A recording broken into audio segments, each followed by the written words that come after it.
Bonsoir à tout le monde. D'abord, merci beaucoup aux organisateurs de la conférence de m'avoir invité et de m'avoir proposé de vous parler ce soir. J'ai fait l'essentiel de ma carrière effectivement à Montpellier. J'ai fait ma thèse et j'ai ensuite été recruté directement à l'université de Montpellier après un bref passage en Écosse. Et j'enseigne depuis maintenant une dizaine d'années à l'université de Montpellier, en particulier la biologie évolutive, l'écologie évolutive. Et c'est un peu de ça que je vais essayer de vous parler aujourd'hui, en essayant de vous parler un petit peu aussi des liens qu'il y a entre les activités humaines et la biodiversité en général, puisque moi je travaille en particulier sur la résistance aux insecticides chez les moustiques. Donc c'est un lien quand même assez direct. Donc la biodiversité, en fait, on a effectivement une vision assez large et assez. C'est une notion qui est à la fois assez simple à comprendre et puis finalement assez complexe parce que c'est vraiment la diversité du vivant dans toutes ses acceptions, que ce soit entre les différents types d'environnements, comme vous en avez représenté ici, également entre différentes espèces, mais ça peut être également la biodiversité au sein des espèces avec toute la variabilité qu'il y a entre les individus qui composent une même espèce. Et cette biodiversité, c'est quelque chose qui est fascinant. C'est pour ça que la majorité des biologistes veulent travailler dans la biologie. C'est parce qu'on est fasciné par toute cette biodiversité et toutes ces formes de vie qu'on peut y trouver. Et la question qui s'est rapidement posée face aux gens qui constataient ce truc-là, c'était de savoir qu'est-ce qu'il y a à l'origine de cette biodiversité.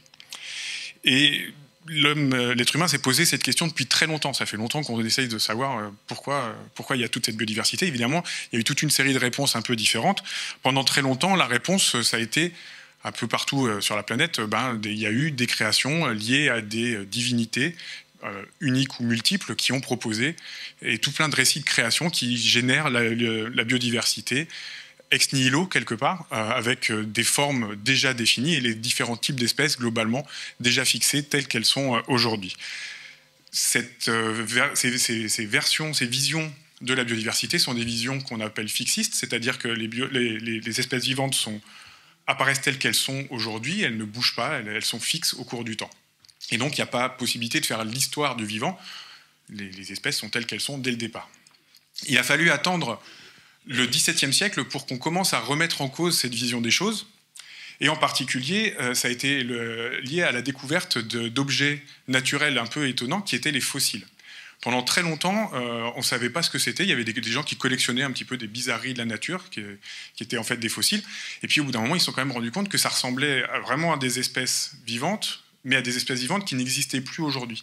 Et qui ont donc remis en cause un petit peu cette idée que le monde avait été fixe depuis son origine. Et en plus, on s'est rendu compte que très rapidement, quand on a commencé à étudier un peu plus en détail ces choses-là, que les séquences de fossiles n'étaient pas aléatoires dans la nature. On trouvait toujours un peu le même ordre de choses. C'est-à-dire que, par exemple, vous ne trouverez pas d'être humain avant le Crétacé. C'est pas possible. Même après le Crétacé, pendant longtemps, vous n'en trouverez pas non plus. Vous ne trouverez pas de dinosaures après le Crétacé, vous n'en trouverez pas non plus avant le Carbonifère. Vous ne trouverez jamais de dinosaures dans ces cas-là. Donc, il y a une séquence très claire dans le truc-là. Et du coup, ça nous raconte l'histoire du vivant. En fait, ça nous montre qu'il y a une succession, qu'il y a une dynamique dans ce vivant. Le problème, c'est que pendant longtemps, on ne savait pas expliquer ça. Pourquoi il y avait une succession des formes comme ça? C'était un peu compliqué. Alors, il y a eu des théories plus ou moins farfelues qui ont été proposées. Notamment, il y a un grand anatomiste français, Cuvier, qui avait proposé, pour essayer de sauver un petit peu les explications d'ordre théologique, il proposait qu'il y avait eu plusieurs fois le déluge, et puis que ceux qui ne passaient pas, c'était les fossiles qu'on retrouvait. Et qu'en fait, le déluge dont parlait la Bible, c'était juste le dernier en date, et puis c'est tout. C'est ce qu'on appelle le catastrophisme. Il a fallu attendre encore un petit peu de temps pour que quelqu'un vienne avec une explication. En fait, ça a été 2 personnes qui ont proposé cette explication. Il y a eu évidemment des prédécesseurs, mais ceux qui ont vraiment proposé un mécanisme pour expliquer cette évolution, ça a été Charles Darwin et Alfred Wallace. Alors, les deux l'ont découverte indépendamment.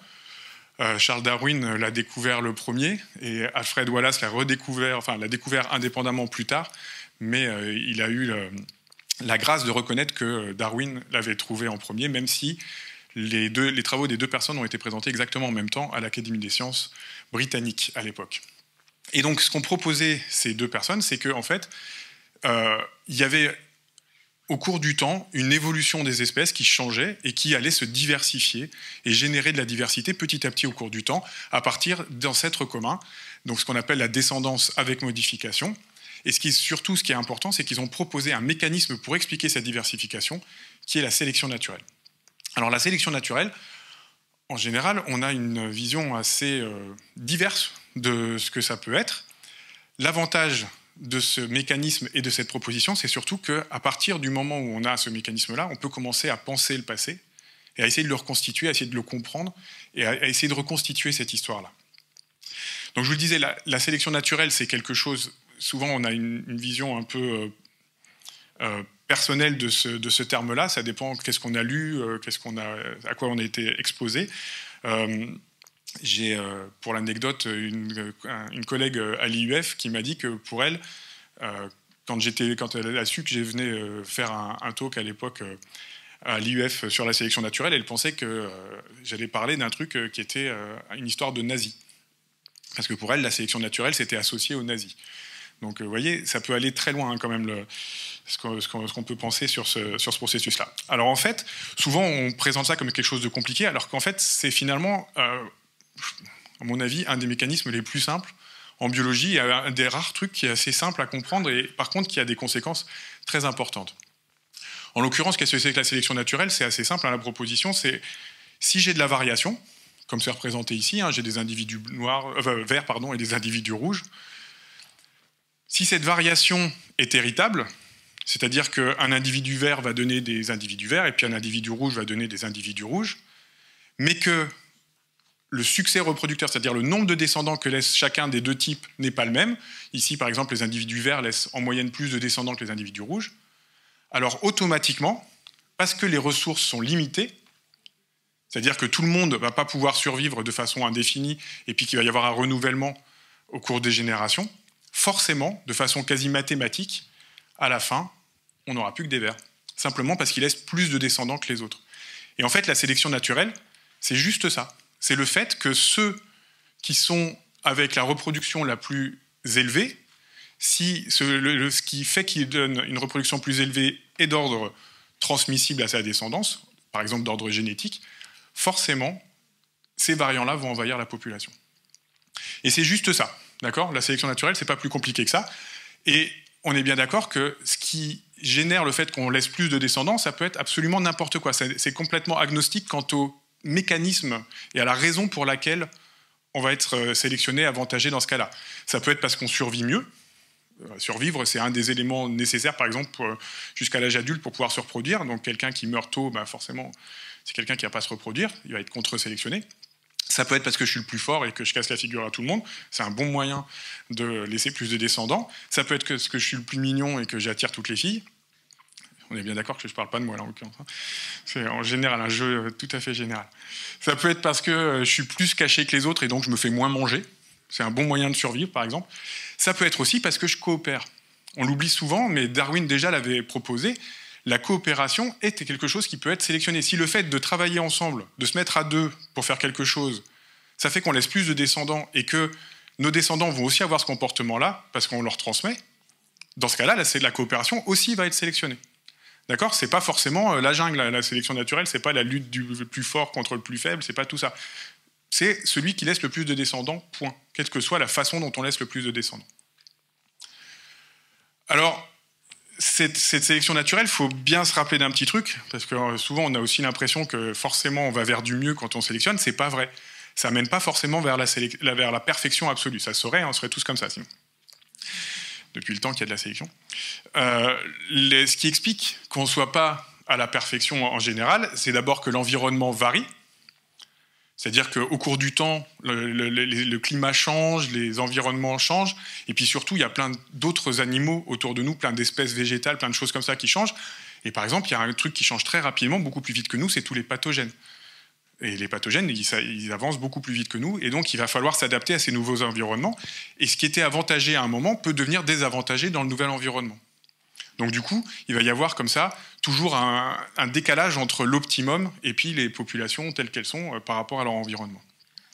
Une autre chose importante aussi, c'est que quand on regarde la sélection, souvent on s'intéresse à une caractéristique en particulier, mais en fait, c'est toutes les caractéristiques d'un organisme qui sont en même temps l'objet de la sélection. C'est-à-dire que le résultat de laisser plus de descendants à la fin, c'est tout un ensemble de traits qui vont me permettre de faire ça. Et tous sont sous sélection. Et le problème, c'est qu'il y a des fois des choses qui ne sont pas compatibles, que je ne peux pas optimiser à la fois, parce qu'il va y avoir un compromis. C'est un peu comme votre budget en général, sauf si vous avez vraiment de la chance, vous devez faire un arbitrage entre la maison, les habits, la nourriture et les sorties. Moi, je dois faire ça. Mais si c'est pas votre cas, tant mieux. Mais globalement, ces compromis-là, ça va se passer aussi à l'échelle d'un individu, parce qu'un individu, en fait, il a une quantité d'énergie limitée à disposition, et il va falloir qu'avec ça, il arrive à survivre, qu'il investisse donc éventuellement dans toute une physiologie qui va lui permettre de survivre, éventuellement des moyens de défense si c'est une proie par rapport à son prédateur, ou des moyens d'arriver à choper ses proies si c'est un prédateur. Et puis aussi tout ce qui est la partie reproduction. Et donc il va y avoir des arbitrages entre les traits, et c'est pas forcément compatible. Si on optimise quelque chose, on va forcément avoir moins d'énergie à mettre ailleurs. D'accord ? Et ici, au lieu que ce soit de l'argent, c'est plutôt de l'énergie, la monnaie de l'évolution. Donc ces compromis font forcément qu'on ne peut pas aller jusqu'à la perfection. Et puis enfin, il y a une dernière chose aussi, c'est qu'il y a des contraintes liées à ce qu'on est, donc des contraintes de type architectural ou des contraintes de type phylogénétique. C'est-à-dire qu'une fois qu'on s'est lancé dans une voie, il n'y a pas forcément possibilité de revenir en arrière. Par exemple, les ailes, dans le monde vivant, la plupart du temps, elles sont formées à partir d'un membre supérieur, sauf chez les insectes, qui est un cas un peu différent, mais chez la plupart des vertébrés, à chaque fois qu'on a fait des ailes, c'est toujours à partir du membre supérieur qui va être modifié. Un autre truc qui montre qu'on n'est pas forcément du tout optimaux, c'est notre œil. Si vous regardez comment est fait l'œil d'un mammifère, en fait, il est monté à l'envers. Mais vraiment. C'est-à-dire que les cellules qui reçoivent la lumière, alors qu'on pourrait penser logiquement qu'elles seraient face à la lumière qui arrive comme ça, en fait, elles sont tournées vers le fond. Elles regardent le fond de notre œil, en fait, nos cellules réceptrices. Ce qui fait que la lumière doit d'abord aller taper sur notre rétine pour ensuite rebondir et exciter les cônes ou les bâtonnets, en fait, les cellules réceptrices de la lumière. Si on y réfléchit 2 secondes, c'est un peu bête quand même, là, comme montage. Hein. Ça veut dire que la lumière doit traverser les cellules photoréceptrices avant de pouvoir les exciter.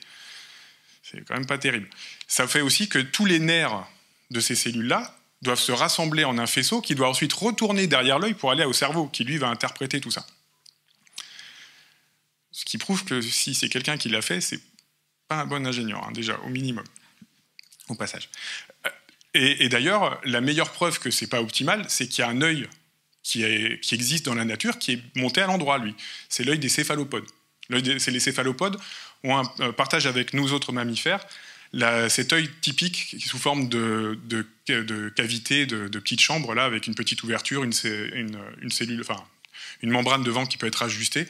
Ils ont exactement la même chose que nous, sauf que eux, les cellules photoréceptrices sont dans le bon sens, avec les nerfs qui partent vers l'arrière, quoi. Enfin, normal, comme on l'attendrait d'un ingénieur à peu près compétent.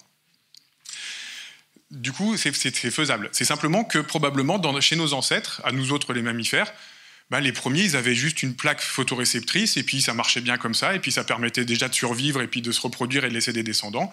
Puis une fois qu'on était parti là-dedans et que c'était monté à l'envers, on ne peut pas juste dire stop, on arrête tout, on le remonte à l'endroit, et puis on repart, quoi. Ça ne marche pas comme ça, l'évolution. C'est forcément quelque chose qui est fait à partir de l'existant, et c'est du bricolage. Du coup, en fait, voilà pourquoi, ça explique pourquoi, alors que les Américains se pensent tous des Superman, en fait, ça, c'est l'Américain moyen, à quoi il ressemble. À partir de plein de profils d'Américains, ils ont reconstitué l'Américain moyen, et c'est ça. Ça fait moins rêver, hein, tout de suite. Ça, c'est sûr. Donc, si je résume, globalement, l'évolution, qu'est-ce que c'est ? En fait, c'est la somme d'aspects aléatoires, c'est la variation, l'origine de la variation elle-même est aléatoire, c'est la mutation qui va créer de la variation, qui va générer cette mutation au hasard, et puis de quelque chose d'autre qui est tout sauf aléatoire, qui est la sélection. Si vous avez à peu près compris ce que j'ai raconté jusque-là, vous vous rendez compte que la sélection, ça n'a rien d'aléatoire. C'est toujours les mêmes qui sont sélectionnés, c'est ceux qui laissent le plus de descendants. Le pourquoi, on s'en fiche, mais de toute façon, c'est ceux qui laissent le plus de descendants qui sont sélectionnés. Ça marche? Donc, en fait, c'est vraiment tout sauf de l'aléatoire. L'origine de la variation est aléatoire, la sélection ne l'est pas. Et du coup, la sélection, c'est un processus, cette évolution, pardon, ça va être un processus cumulatif. Petit à petit, les choses vont changer et s'accumuler au cours du temps, et on va faire du bricolage. C'est-à-dire qu'il va falloir partir de l'existant, et puis c'est des modifications à partir de l'existant qui vont être sélectionnées au cours du temps, et tout ça, ça va laisser du coup des traces. Au cours de l'évolution, on va observer des traces qu'on va pouvoir reconstituer, on va pouvoir utiliser pour reconstituer le passé. En fait, ils vont garder la mémoire de notre histoire du vivant. Alors ces traces, on va les trouver à différents niveaux. On va les trouver d'abord dans les os.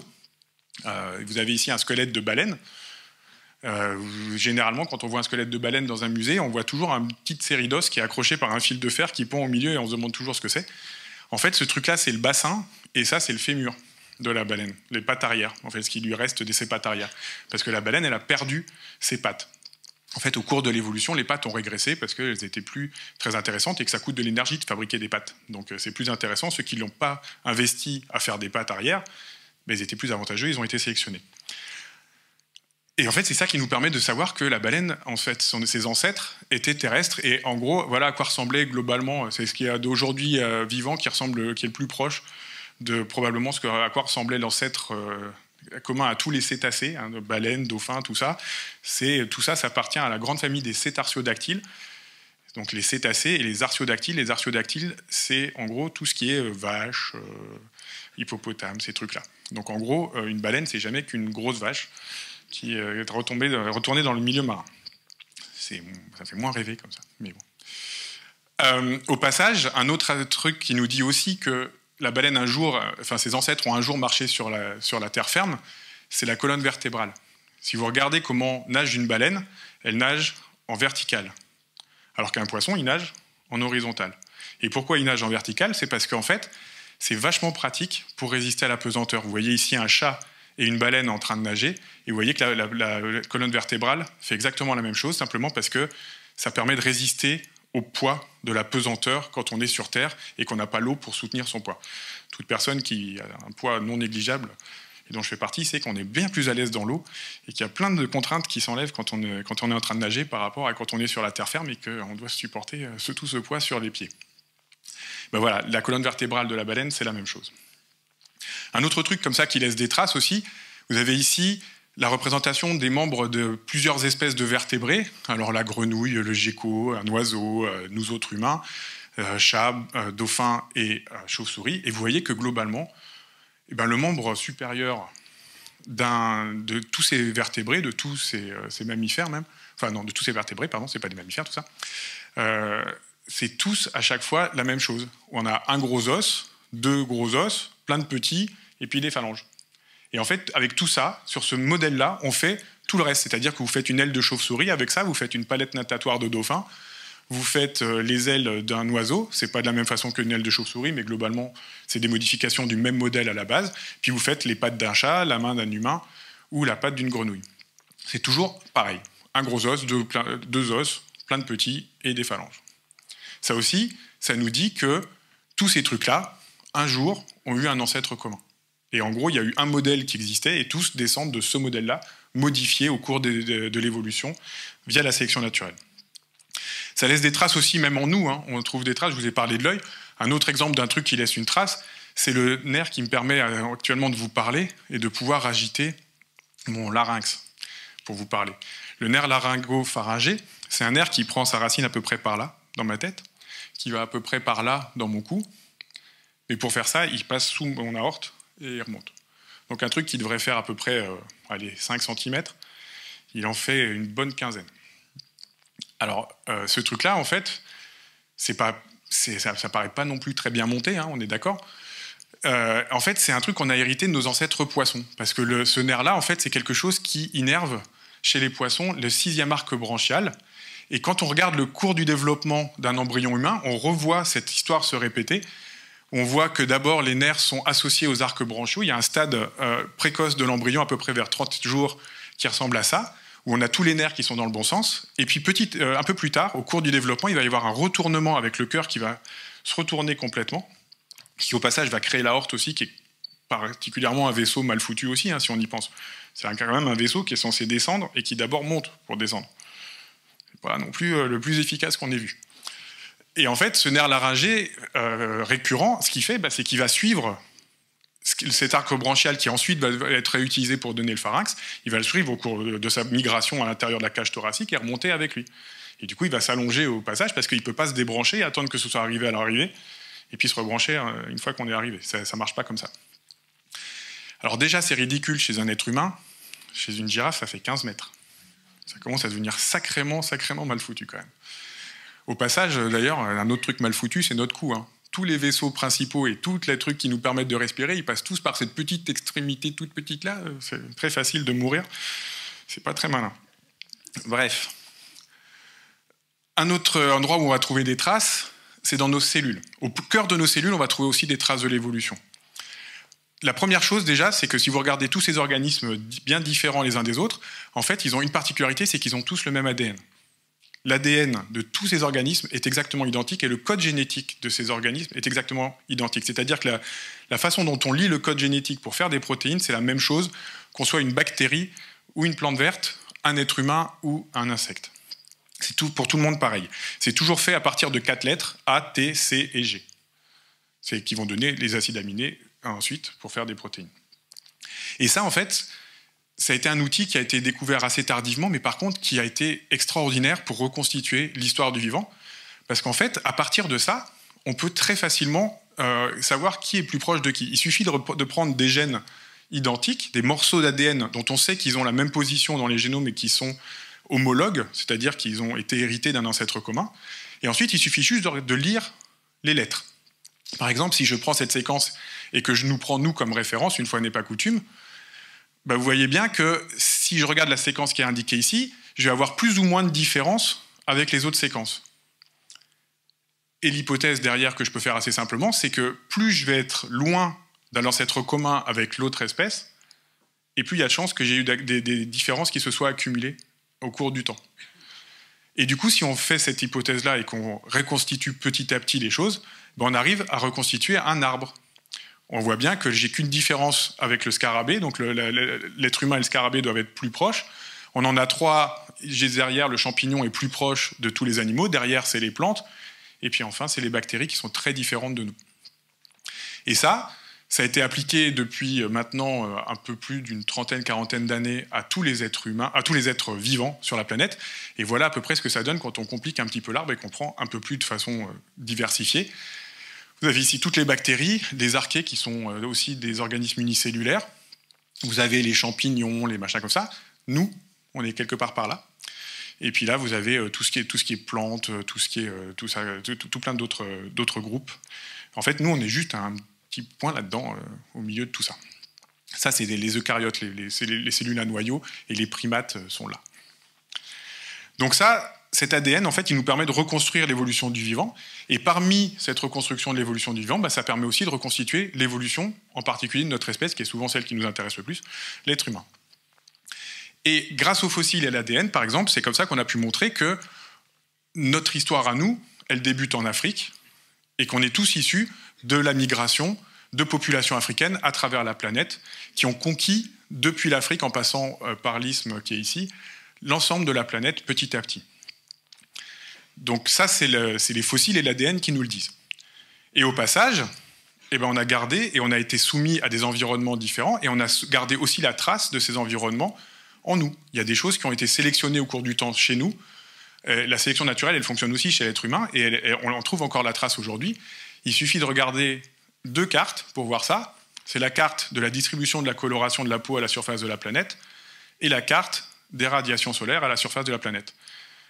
Et même si on n'est pas familier avec ça, on voit bien que quand même, il y a l'air d'avoir une corrélation entre les deux. C'est-à-dire qu'on a l'air d'être un peu plus bronzé quand on est entre les 2 tropiques, là où il y a le plus de radiation solaire. Et puis on est nettement moins quand on est vers les pôles.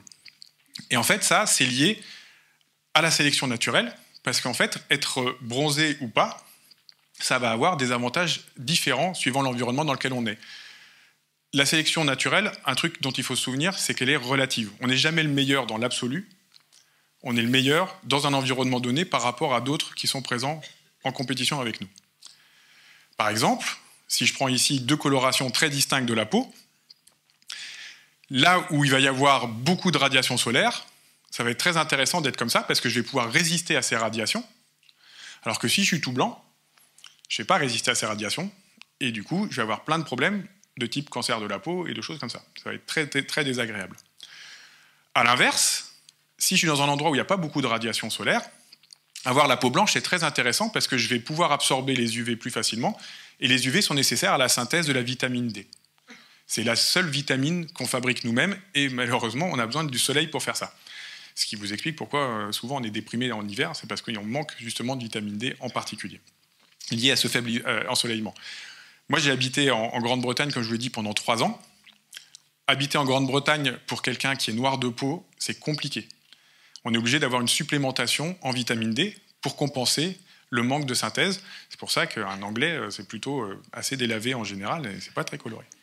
Et à l'inverse, si vous prenez un Anglais et que vous le mettez sous les tropiques, il devient vite rouge. Mais il bronze pas, il devient très très rouge. Et c'est pas bon pour lui non plus. Et en fait, ce truc-là, on se rend compte que ça nous explique la diversité de la coloration de la peau à la surface de la planète. En fait, on a eu plusieurs sélections et contre-sélections de la coloration de la peau. On est parti d'un individu qui était probablement tout noir. Quand on prend l'ADN des hommes les plus anciens, on a des traces qui semblent nous indiquer qu'ils avaient plutôt la peau noire, ce qui est cohérent avec la position géographique qu'ils occupaient. Quand ils sont sortis d'Afrique, ils se sont retrouvés dans des endroits moins ensoleillés, où il est devenu plus intéressant d'avoir une peau un peu plus claire parce que ça permettait de fixer mieux la vitamine D. Ils ont continué à se déplacer. De temps en temps, il y a quelques populations qui sont redescendues vers les tropiques. Ils sont redevenus noirs. Il y a des personnes qui sont très noires de peau en Inde. Mais si vous regardez, à part la coloration de la peau, ils n'ont absolument pas une tête d'Africain. Hein. C'est rien à voir avec un Africain, un Indien. Mais pourtant, il peut être de coloration très, très, très prononcée. Ils sont restés plutôt blancs dans ce coin-là. Quand ils sont descendus du côté de l'Australie, ils sont redevenus tout noirs. Vous savez qu'il y a tout un archipel qu'on appelle la Mélanésie. Pourquoi ? Parce que les gens, ils sont tout noirs dans cet endroit-là, simplement parce qu'ils sont également soumis à des zones assez ensoleillées. Et puis, il y en a quelques-uns qui ont été particulièrement aventureux, qui sont passés par le détroit de Bering, qui sont arrivés en Amérique. Et en fait, on a vu un gradient, c'est-à-dire que quand on est au nord de l'Amérique du Nord, on a des gens plutôt blancs de peau. Ils deviennent de plus en plus foncés quand on se retrouve au milieu, avec des Indiens d'origine qui sont assez foncés de peau. Et puis quand on arrive vers le sud et qu'on lit les descriptions, par exemple, des gens de la Terre de Feu, ils étaient tout blancs. Parce que là, il fait de nouveau pas beau et de nouveau pas beaucoup d'ensoleillement. Donc cette sélection et contre-sélection de la coloration de la peau, vous voyez qu'elle a eu lieu plusieurs fois au cours de l'histoire humaine. Elle s'est répétée dans les deux sens. Parce que c'est vraiment lié à un ratio entre l'ensoleillement et la capacité à résister d'un côté au cancer et puis de l'autre côté à fabriquer de la vitamine D. Donc on a encore cette histoire de compromis dont je vous parlais tout à l'heure. Vous voyez qu'on n'est pas le meilleur partout. On est le meilleur là où on est, à certains endroits seulement. Du coup, ce que j'espère vous avoir montré dans cette première partie de mon exposé, c'est quand même que c'est bien la sélection naturelle qui est en interaction avec l'environnement et puis des processus aléatoires. Hein, la génération de la mutation qui est à l'origine de la variation, elle est d'origine aléatoire, mais tout le reste, c'est une interaction de sélection naturelle et d'environnement. Avec beaucoup de temps, c'est ça qui a généré toute la biodiversité actuelle. D'accord ? C'est le mécanisme qui est derrière la biodiversité actuelle. La question qu'on peut se poser, c'est quel est l'impact de l'homme sur cette biodiversité ? Une fois que nous, on a commencé à se développer, à avoir des activités qui ont pris de plus en plus de place, quelle est la part que nous, on a fait, qu'est-ce qu'on a eu comme impact sur cette biodiversité ? En général, normalement, tout le monde sait à peu près, globalement, ça ressemble à ça. L'impact de l'homme sur la biodiversité, c'est généralement pas terrible. C'est un appauvrissement de la diversité, une dégradation des environnements, là aussi un très fort appauvrissement de la biodiversité lié aux pratiques culturelles en particulier, ou alors à la destruction d'habitats ou aux modifications du climat qui engendrent, par exemple, la perte des coraux. Alors, cette perte de biodiversité, elle est absolument réelle. Maintenant, elle est très bien documentée. On a plein d'informations là-dessus. Si on prend le dernier rapport du WWF ou alors l'IPBES qui a été publié en 2019, en gros, c'est l'équivalent du GIEC, mais pour les questions de biodiversité. Ce qu'on observe, c'est au cours du temps, à peu près un déclin de 60% de la diversité, de la diversité animale. Alors, ce n'est pas tellement le nombre d'espèces qui diminue. Pour l'instant, on a perdu assez peu d'espèces. On en connaît quelques exemples assez fameux. Hein. Vous savez que, par exemple, on a perdu le dodo sur les îles de l'océan Indien, essentiellement parce que les marins les ont tous mangés. Ça a été un impact assez violent. Mais globalement, le nombre d'espèces qui a disparu pour le moment, en tout cas documenté, est relativement faible. On est de l'ordre de entre 1 et 2% suivant les groupes. C'est pas énorme à ce stade-là. Par contre, ce qui est très important, c'est qu'on a vu une diminution très forte depuis 1970 du nombre d'individus de chacune des espèces. 60% de réduction, c'est énorme. Vous avez tous entendu parler, parce que ça a fait les titres des journaux, particulièrement cet été, si mes souvenirs sont bons. On a vu un déclin des populations d'insectes. Toute personne qui a fait de la voiture il y a ne serait-ce qu'une trentaine d'années se souvenait qu'il fallait s'arrêter plusieurs fois pour traverser la France. Quand on voulait faire, moi je faisais Dijon-Bayonne avec mes parents à l'époque, parce que mes grands-parents habitaient là et que j'allais surfer là-bas, c'était bien. Et ben, à cette époque-là, on s'arrêtait au moins 2-3 fois pour nettoyer le pare-brise. Et c'était il n'y a pas longtemps, hein, finalement. J'étais petit, mais je ne suis pas si vieux que ça quand même. Et du coup, aujourd'hui, si vous faites Dijon-Bayonne, si vous arrêtez une fois, c'est un grand maximum. Hein. Les pare-brises, ils ne sont pas trop salis par les insectes, quoi. On a une très forte perte de cette diversité. C'est lié à tout un tas d'activités. Hein. Ça va être la perturbation des fonctions des écosystèmes, parce qu'on intervient dedans, on va faire disparaître des espèces clés, ou alors on va bloquer des processus, parce qu'on perturbe les habitats par nos activités. Soit on met une mine au milieu d'une forêt, ça perturbe beaucoup la forêt. On va aussi éventuellement mettre un parking à la place d'un milieu naturel, c'est pas terrible. Ce choix d'affectation des sols, c'est quelque chose qui a un impact particulièrement violent sur la biodiversité. Hein. Il suffit de regarder, moi je suis arrivé à Montpellier en 2002, si vous regardez la ville de Montpellier, elle s'est énormément étendue. Et par exemple, dans les bordures proches de Montpellier, là où on avait des vignes ou des masses ou de la garrigue, maintenant on a des maisons. Ça change sacrément la biodiversité. Alors c'est nécessaire parce qu'il y a une grande quantité d'individus qui arrivent à Montpellier, mais n'empêche que ça a un impact sur la biodiversité, y compris localement. Et du coup, en plus, si on rajoute les pollutions, les dégradations, tout ça, on a une perte globale de la biodiversité à l'échelle de la planète qui atteint aujourd'hui 60%. Donc c'est colossal, c'est énorme. Néanmoins, je n'ai pas envie de vous déprimer complètement, parce que ça, vous le savez, vous en entendez parler toute la journée. Est-ce qu'à l'intérieur de tout ce truc-là, est-ce qu'on voit des espèces s'adapter ? Parce que finalement, l'être humain, par ses activités, il modifie l'environnement. Et on a vu tout à l'heure qu'une modification d'environnement, ça change la sélection et les pressions de sélection naturelle. Et du coup, ça devrait générer de l'évolution. Ça devrait générer de la sélection de nouveaux types d'organismes, ou en tout cas de nouveaux variants.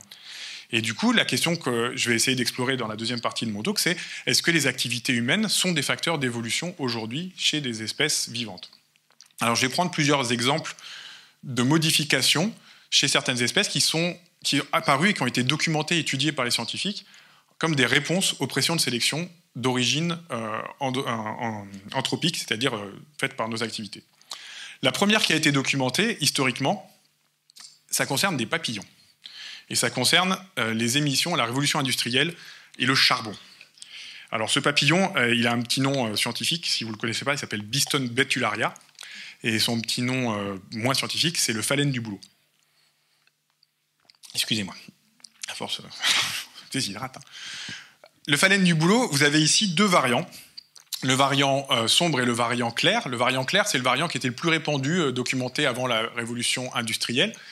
Vous avez ici les deux variants sur un bouleau. En général, on arrive assez bien à percevoir le noir, hein, il est là. C'est la forme mélanique. La forme standard, elle est là. En fait, elle est juste là. C'est pas facile à voir. Hein. Elle est plutôt bien cachée. Alors, on sait que c'était la forme la plus répandue à l'époque parce qu'on trouve en particulier ce papillon dans toute l'Angleterre. Et les Anglais, ils ont un truc qui est rigolo, c'est qu'ils ont une fascination pour la collection. Et ça fait très longtemps qu'ils collectionnent plein de trucs. Je vous ai parlé tout à l'heure d'Alfred Wallace. Alfred Wallace, avant d'être un biologiste, c'était quelqu'un qui allait à l'autre bout de la planète pour aller collecter plein d'espèces vivantes, pour les envoyer en Grande-Bretagne, où il les a achetés par des collectionneurs, et c'est comme ça qu'il vivait, parce que lui, il devait travailler. Là où Darwin était plutôt un aristocrate qui n'avait pas besoin de bosser et qui donc avait du temps pour réfléchir, Alfred Wallace, lui, il devait travailler, et il a dû réfléchir pendant qu'il travaillait, lui. C'était un petit peu plus compliqué. Mais du coup, à l'époque, ces papillons-là, en fait, ils faisaient l'objet de collectionneurs, et donc il y avait des gens qui payaient pour ça, pour avoir des papillons naturalisés. Et la forme mélanique, elle coûtait beaucoup, beaucoup plus cher que la forme claire.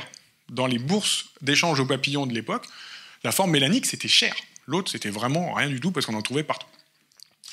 Alors pourquoi ils ont ces couleurs-là, ces deux formes-là? C'est assez simple, et puis c'est assez simple de comprendre pourquoi celle-là elle est plus rare.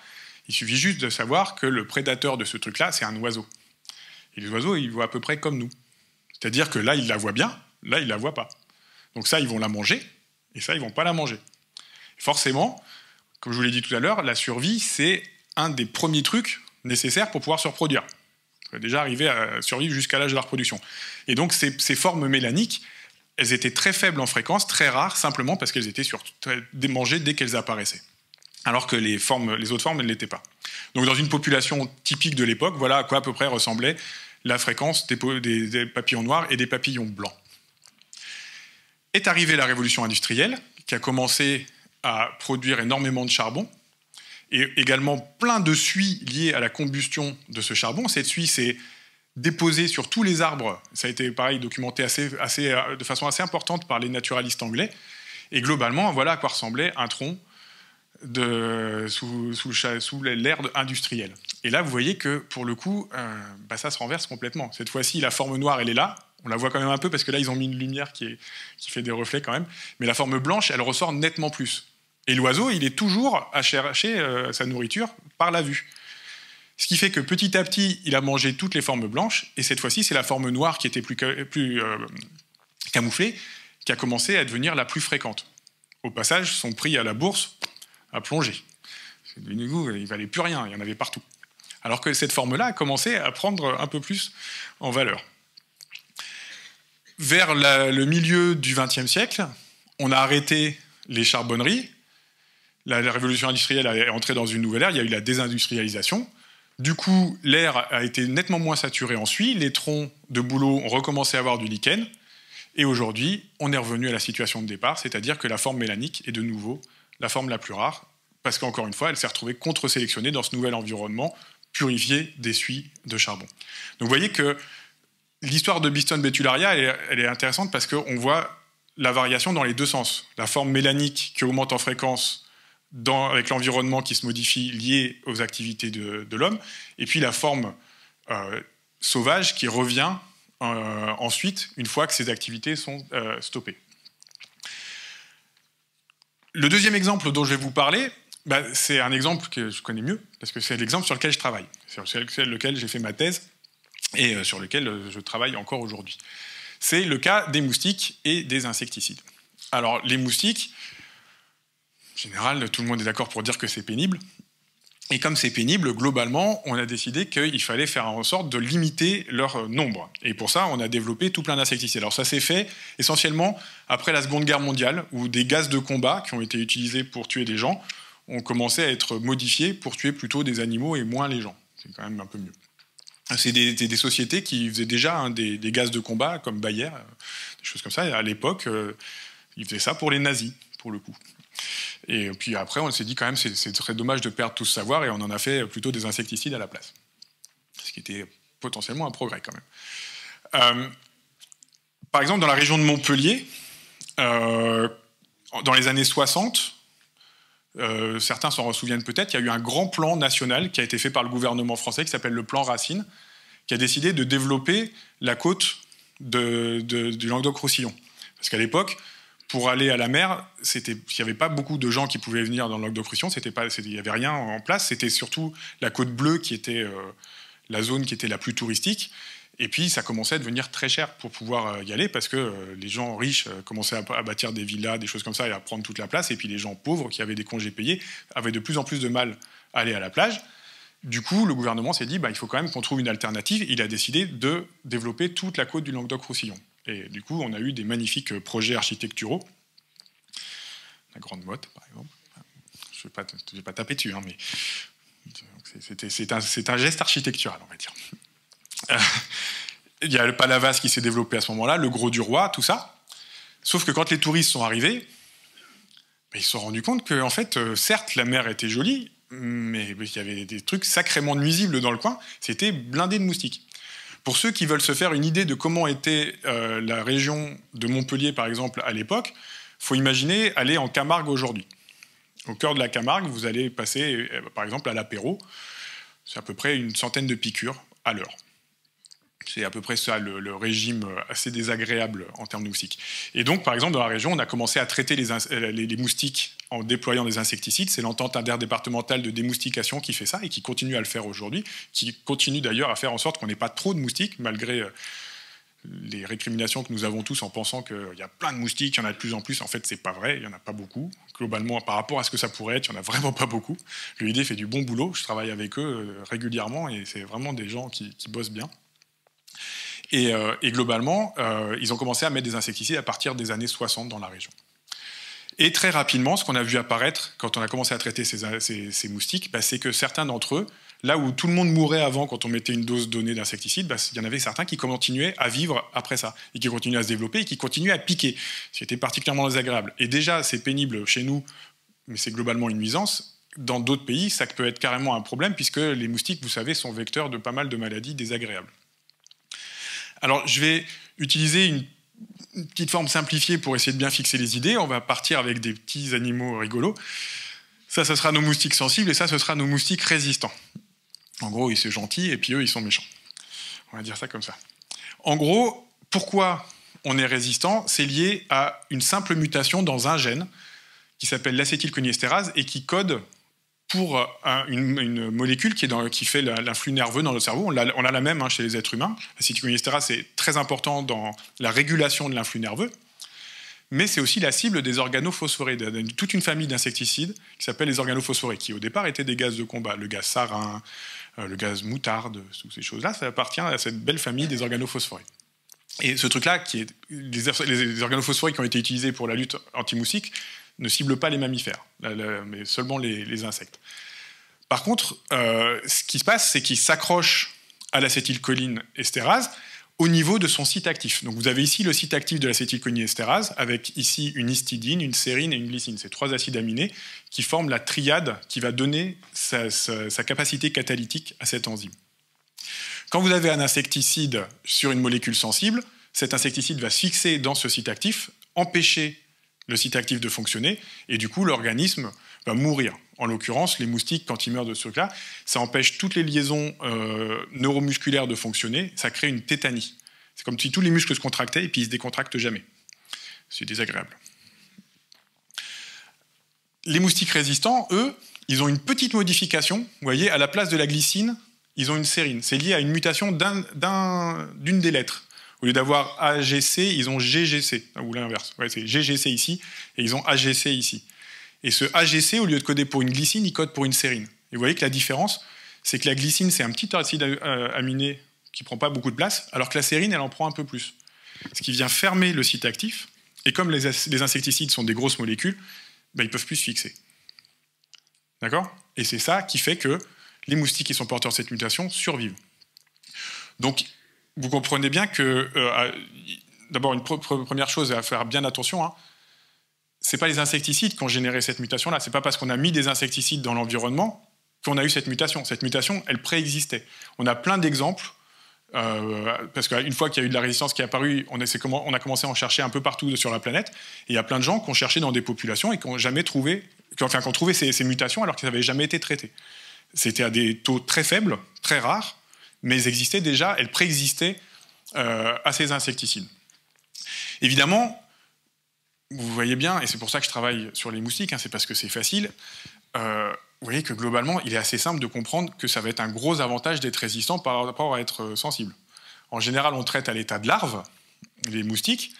Les moustiques sensibles, ils meurent, les moustiques résistants survivent. Survivre, ça veut dire que je vais pouvoir trouver un partenaire sexuel et puis faire des bébés. Et comme c'est une mutation qui touche l'ADN, c'est une mutation que je vais transmettre à ma descendance. Donc on a typiquement de la variation.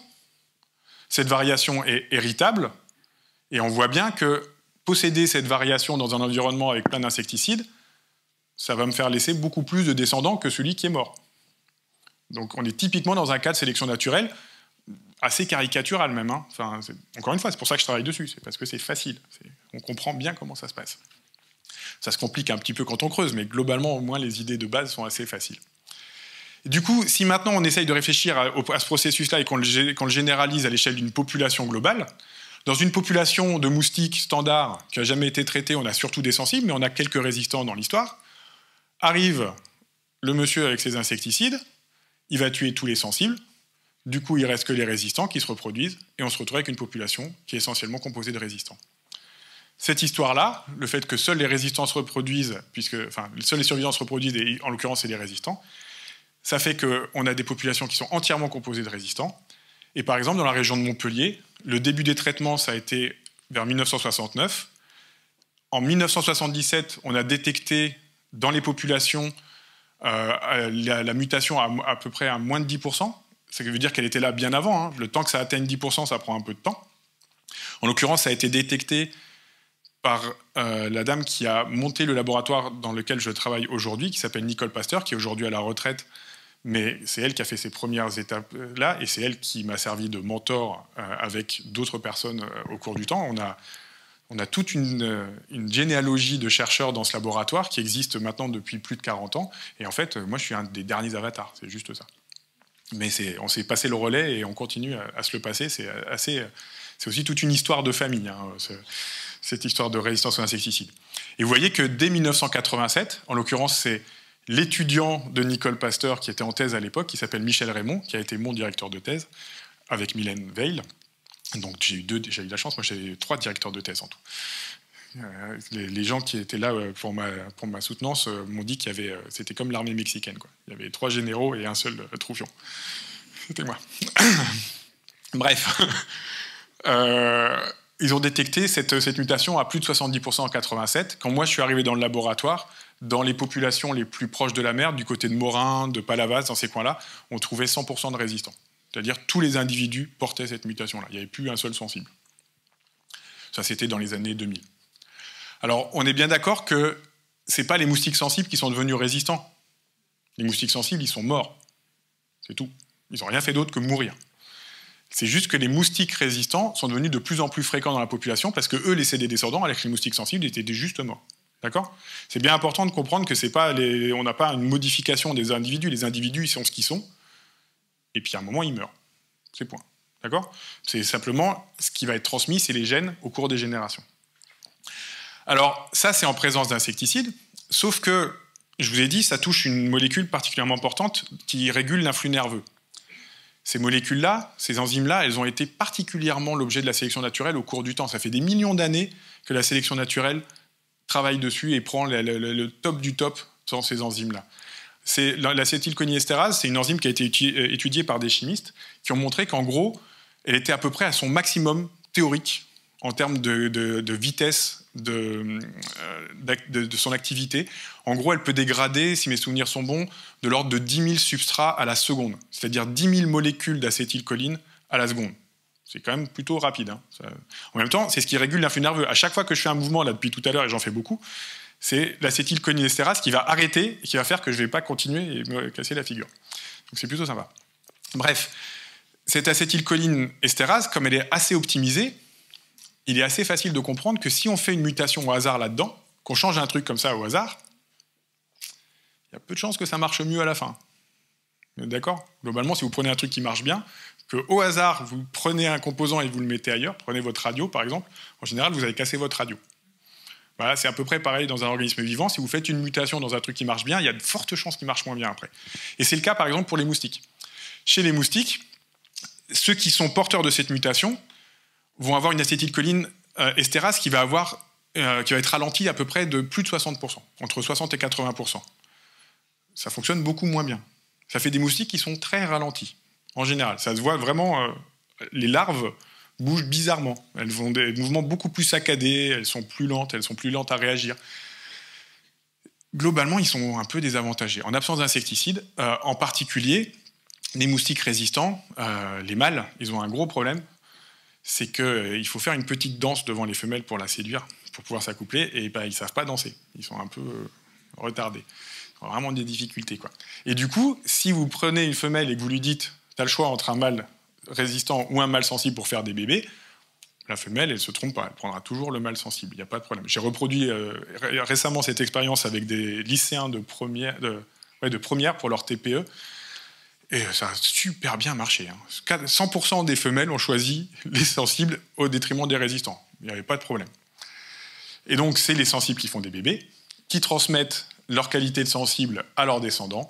C'est ce qu'on appelle le coût de la mutation. Et c'est ce qui fait que les résistants ne vont pas envahir toutes les populations. Dans les zones où il n'y a pas d'insecticides, on ne retrouve pas de résistants. Si on prend, par exemple, à l'échelle du Languedoc-Roussillon, donc la zone traitée aux insecticides, encore une fois, c'est pour les touristes, quand même, globalement. Donc, c'est à peu près 16 km depuis le bord de mer. Ça inclut Montpellier, puis ça s'arrête juste après Montpellier, le traitement par l'EID. Ce qui fait que dans la zone qui est proche de la mer, on a plein de résistants. On arrive à 100% en 1999 à Latte. On est à moins de 10% à Ganges, qui est juste 50 km plus loin. Donc, vous voyez que, encore une fois, on retrouve cette idée qu'on n'est pas le meilleur partout. Les résistants, ils ne sont pas bons partout. Ils sont bons là où il y a des insecticides. Là où il n'y a pas d'insecticides, ils sont tout pourris. Et les sensibles sont bien meilleurs dans ce cas-là.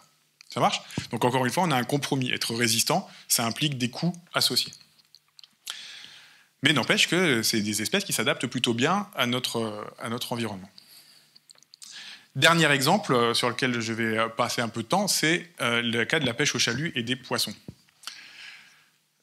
Les poissons, vous savez, c'est vachement pratique. Ils grandissent au cours du temps. Et quand ils sont gros, on aime bien les manger. En général, c'est bon. Là, je vous ai pris l'exemple de la morue.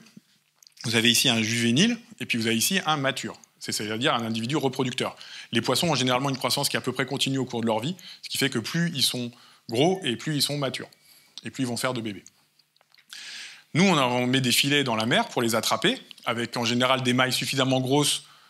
Depuis quelques temps, ça n'a pas été toujours le cas, mais on a maintenant des mailles suffisamment grosses pour essayer de laisser passer les juvéniles, histoire de ne pas trop enlever de stock. Mais par contre, les gros, on les garde. Sauf qu'il y a de la variabilité chez les poissons, et notamment, il y a certains poissons qui, pour des raisons génétiques souvent, vont être matures précocement, c'est-à-dire être plus petits à l'âge de la maturité. Et ceux-là, ils vont aussi passer à travers les mailles du filet. C'est seulement les plus gros qu'on va transformer en gentils filets et qu'on va manger.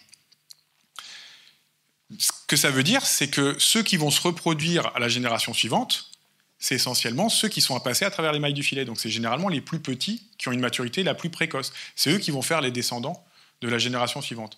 Et si on regarde au cours du temps la taille des poissons, dans les stocks de poissons, eh ben on voit une diminution progressive de la taille des poissons. Les poissons d'aujourd'hui sont beaucoup plus petits que les poissons de l'époque. Si vous prenez les morues, c'est particulièrement le cas. On a des morues qui sont beaucoup plus petites aujourd'hui que celles qui étaient pêchées à l'époque, et pourtant qui sont matures. Donc on a un phénomène de sélection via cette pêche-là, qui est vers une sélection à une maturité de plus en plus précoce. Le problème, c'est que chez les poissons, être mature précocement, ça veut dire qu'on est petit, qu'on n'a pas beaucoup de ressources à investir dans la reproduction, donc on laisse moins de descendants, et c'est responsable un peu de l'appauvrissement des océans actuels. La pêche, aujourd'hui, avec la baisse de la fertilité, plus la capture des plus gros individus, qui sont donc ceux qui pourraient laisser le plus de descendants, ça entraîne aussi une disparition des poissons dans les océans. Il y a plein de stocks de poissons aujourd'hui qui sont en danger, qui sont surexploités, et plein qui sont en danger d'extinction. La morue, on a quasiment réussi à la faire disparaître, alors que si on lit les récits des premiers pêcheurs de morue, notamment les Basques, quand ils montaient en Terre-Neuve, ils vous racontent qu'ils marchaient quasiment sur les poissons, tellement il y en avait partout. Si vous allez aujourd'hui en Terre-Neuve, il y en a beaucoup moins des poissons. Vous ne marcherez pas dessus, vous allez couler. Il ne faut pas le faire. Ce n'est pas une bonne idée. Alors là, je vous ai détaillé 3 exemples, mais en fait, je pourrais les multiplier. Il y a plein de choses comme ça. Par exemple, chez notre espèce la plus proche, le chien, vous savez que au départ, le chien, c'est un loup, hein, y compris le chihuahua. Le chihuahua est un loup, il faut s'en souvenir.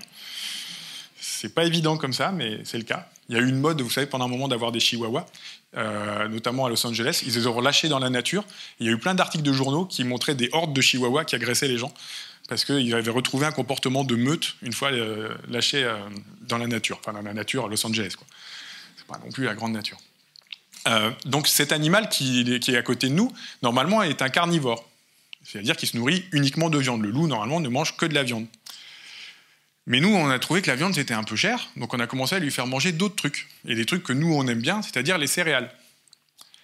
Et bien, chez le chien, de la même façon que chez nous aussi, on a sélectionné une augmentation de l'expression d'un enzyme qui s'appelle l'amylase, qui permet de dégrader l'amidon, qui est très pratique pour pouvoir dégrader les céréales. Chez nous, les êtres humains, on va trouver une variation du nombre de copies de l'amylase qui est liée directement au type d'alimentation. C'est-à-dire que dans toutes les cultures et toutes les sociétés où on a développé la consommation du pain, en particulier la panification, on a un taux d'amylase qui est beaucoup plus élevé. Donc chez les Français, par exemple, c'est très élevé, le taux d'amylase. Dans d'autres populations, ce n'est pas le cas parce qu'il n'y a pas besoin de dégrader autant l'amidon. Et bien, figurez-vous que chez le chien, c'est pareil. À force de lui faire bouffer des céréales, il a augmenté aussi son taux d'amylase qui lui permet de manger les croquettes qu'on lui fournit.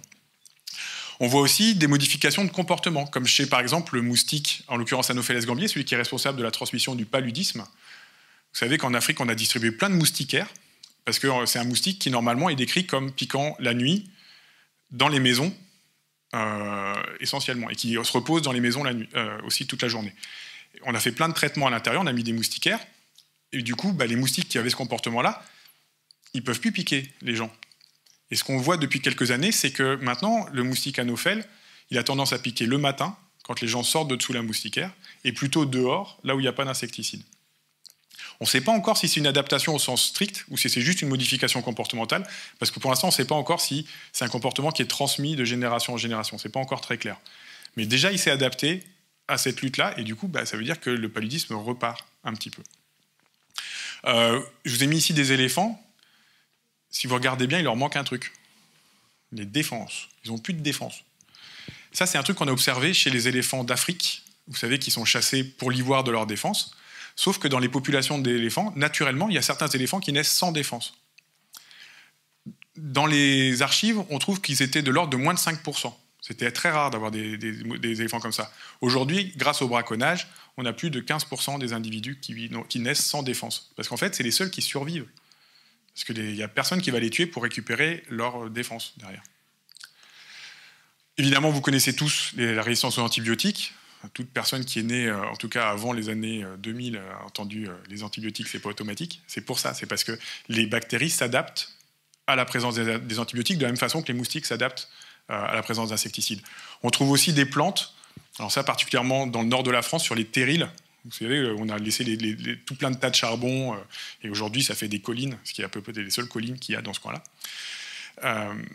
C'est plein de métaux lourds, ce truc-là, et pourtant il y a des plantes qui poussent dessus, qui se sont adaptées à ce milieu-là, et qui du coup bénéficient d'un environnement totalement vierge. C'est vachement bien pour elles, parce que du coup, il n'y a personne d'autre qui peut pousser là-dessus, parce que les autres, c'est toxique. Elles ont appris à gérer les métaux lourds, et à s'en débarrasser, et à ne pas s'intoxiquer.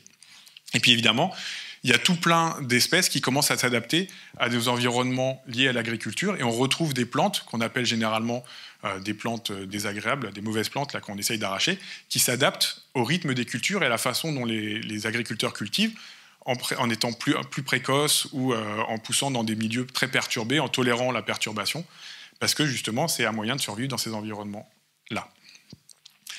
Alors la question qu'on peut se poser, c'est: est-ce que les activités humaines, globalement, n'ont que des impacts négatifs sur la biodiversité? Je vous ai montré quand même un truc qui n'était pas terrible jusqu'ici. En fait, ce n'est pas tout à fait le cas. C'est-à-dire que les activités humaines peuvent aussi des fois générer de la diversité. C'est le cas en particulier d'activités rigolotes que font des fois les scientifiques. En 1971, il y a une équipe de scientifiques qui s'est dit: tiens, on va prendre des lézards de cette île de Copistée et on va les mettre sur cette île de Msraou où ils étaient absents. Cette espèce-là n'était pas présente, il y avait une autre espèce de lézard à ce moment-là. Donc ce lézard s'appelle Podarcis sicula. Et puis on va voir ce qui se passe. Les scientifiques sont rigolos, ils aiment bien jouer des trucs comme ça. Alors, à l'époque, ça a été possible, maintenant ce serait plus compliqué. Évidemment, le problème de ce truc-là, c'est qu'on est au large de l'ex-Yougoslavie. Et vous savez tous qu'à partir de 1970, les années 70-80 dans ce coin-là, c'était pas terrible. Il y a eu plein de problèmes politiques, on va dire, pour essayer d'être pas trop passer de temps là-dessus. Mais ça a fait qu'en gros, pendant très longtemps, les scientifiques, ils pouvaient pas faire grand-chose, ils ne pouvaient pas revenir. C'était pas possible, ils essayaient juste de survivre à ce moment-là. Il a fallu attendre pas mal de temps pour voir un petit peu ce qui se passait. Alors je vais reprendre un petit dessin, ça va être cette fois-ci mon lézard, je vais le représenter comme ça. La première fois qu'ils y sont retournés, c'est en 2004. Donc depuis 1971, ils avaient laissé les lézards à cet endroit-là, et puis ils sont revenus voir, tiens, au fait, qu'est-ce qui s'est passé depuis le temps? Et globalement, il s'est passé pas mal de choses. D'abord, les lézards qu'ils ont retrouvés étaient beaucoup plus gros que les lézards qu'ils avaient laissés. Les descendants des lézards, après 30 générations, ils étaient énormes par rapport aux lézards de départ. Le plus surprenant, c'était pas tellement ça. c'est qu'ils avaient laissé des lézards qui étaient insectivores, et ils ont retrouvé des lézards qui étaient végétariens. Et mine de rien, passer d'un état carnivore à un état végétarien, c'est pas rien. Ça implique plein de modifications dans la dentition. Donc la dentition, tout l'appareil masticatoire a été complètement différencié. On est parti d'un truc qui bouffait des insectes, qui avait des dents plutôt pointues, à quelque chose qui mâche des plantes et qui doit les écrabouiller. Et puis il y a eu toute une modification aussi du tube digestif. Parce que le tube digestif d'un carnivore, c'est un truc qui est relativement court, parce que c'est assez facile à dégrader, alors qu'aller dégrader des plantes, c'est compliqué. C'est pour ça que les légumes, c'est compliqué à digérer, parce que c'est plein de saloperies. On vous en parlera la semaine prochaine de tous ces tanins et tout ça, mais c'est aussi plein de fibres, machin, qui sont très dures à digérer. Donc ça nécessite un tube digestif beaucoup, beaucoup, beaucoup plus long pour arriver à en tirer quelque chose qui va permettre de survivre et de se nourrir. En même temps qu'ils ont vu ça, ils ont vu aussi des modifications dans les proportions du lézard. Là, on avait un lézard qui avait plutôt des grandes pattes, ce qui lui permettait de courir après sa nourriture. Maintenant, on a un lézard un peu pépère, quoi. Il mange des plantes, ça va. Les plantes, en général, s'échappent pas trop quand vous essayez de les consommer. Donc, ils ont des plus petites pattes en relation. Et puis, un autre truc qui a changé aussi, c'est leur comportement. À l'origine, les mâles de ces espèces étaient extrêmement territoriaux. Ils défendaient leur territoire parce qu'en gros, la nourriture qu'ils allaient pouvoir se procurer dépendait de la taille de leur territoire directement. Et là, comme ils mangent des plantes et qu'il y a beaucoup plus de plantes que d'insectes, maintenant, ils se tolèrent assez bien, et ce qui permet d'accéder à des densités beaucoup plus élevées. Ce qu'ils ont vu aussi, c'est une multiplication colossale des populations de ce lézard qui, aujourd'hui, sur cette île, a des populations beaucoup plus denses que le lézard de départ qu'ils avaient mis il y a 30 ans. Et la question que se posent ces scientifiques, et que pour l'instant on n'a pas encore tout à fait la réponse définitive, c'est que vu toutes les différences qu'il y a entre les deux, c'est probablement aujourd'hui deux espèces différentes. C'est-à-dire que s'il manque juste le dernier petit test, ce serait d'essayer de les accoupler. Est-ce qu'ils acceptent encore de s'accoupler? Il est probable que non. Vu les différences qu'ils ont, c'est très probable que ce ne soit plus le cas. Et donc on a probablement assisté à la naissance d'une nouvelle espèce depuis 1971. En 30 générations, on a une nouvelle espèce qui est apparue. C'est quand même pas mal finalement, quand on y pense. Alors évidemment, ça paraît bien. Dans le même temps, il s'est passé quand même une catastrophe, c'est que sur l'île d'arrivée, il y avait un lézard, qui était le lézard ici, Podarcis milenensis, qui lui a complètement disparu de l'île parce que les lézards verts ont pris toute la place et ils l'ont foutu dehors. Il n'est pas mort, hein. Il existe encore sur d'autres îles, mais n'empêche qu'il a disparu de cette île-là, il y a eu une extinction aussi. Donc mine de rien, quand on modifie quelque chose, ça crée de la nouveauté, mais ça ne veut pas dire que c'est forcément un bénéfice net. Alors, il y a un truc qui est quand même un peu plus direct, c'est que des fois, les activités humaines, ça maintient la biodiversité.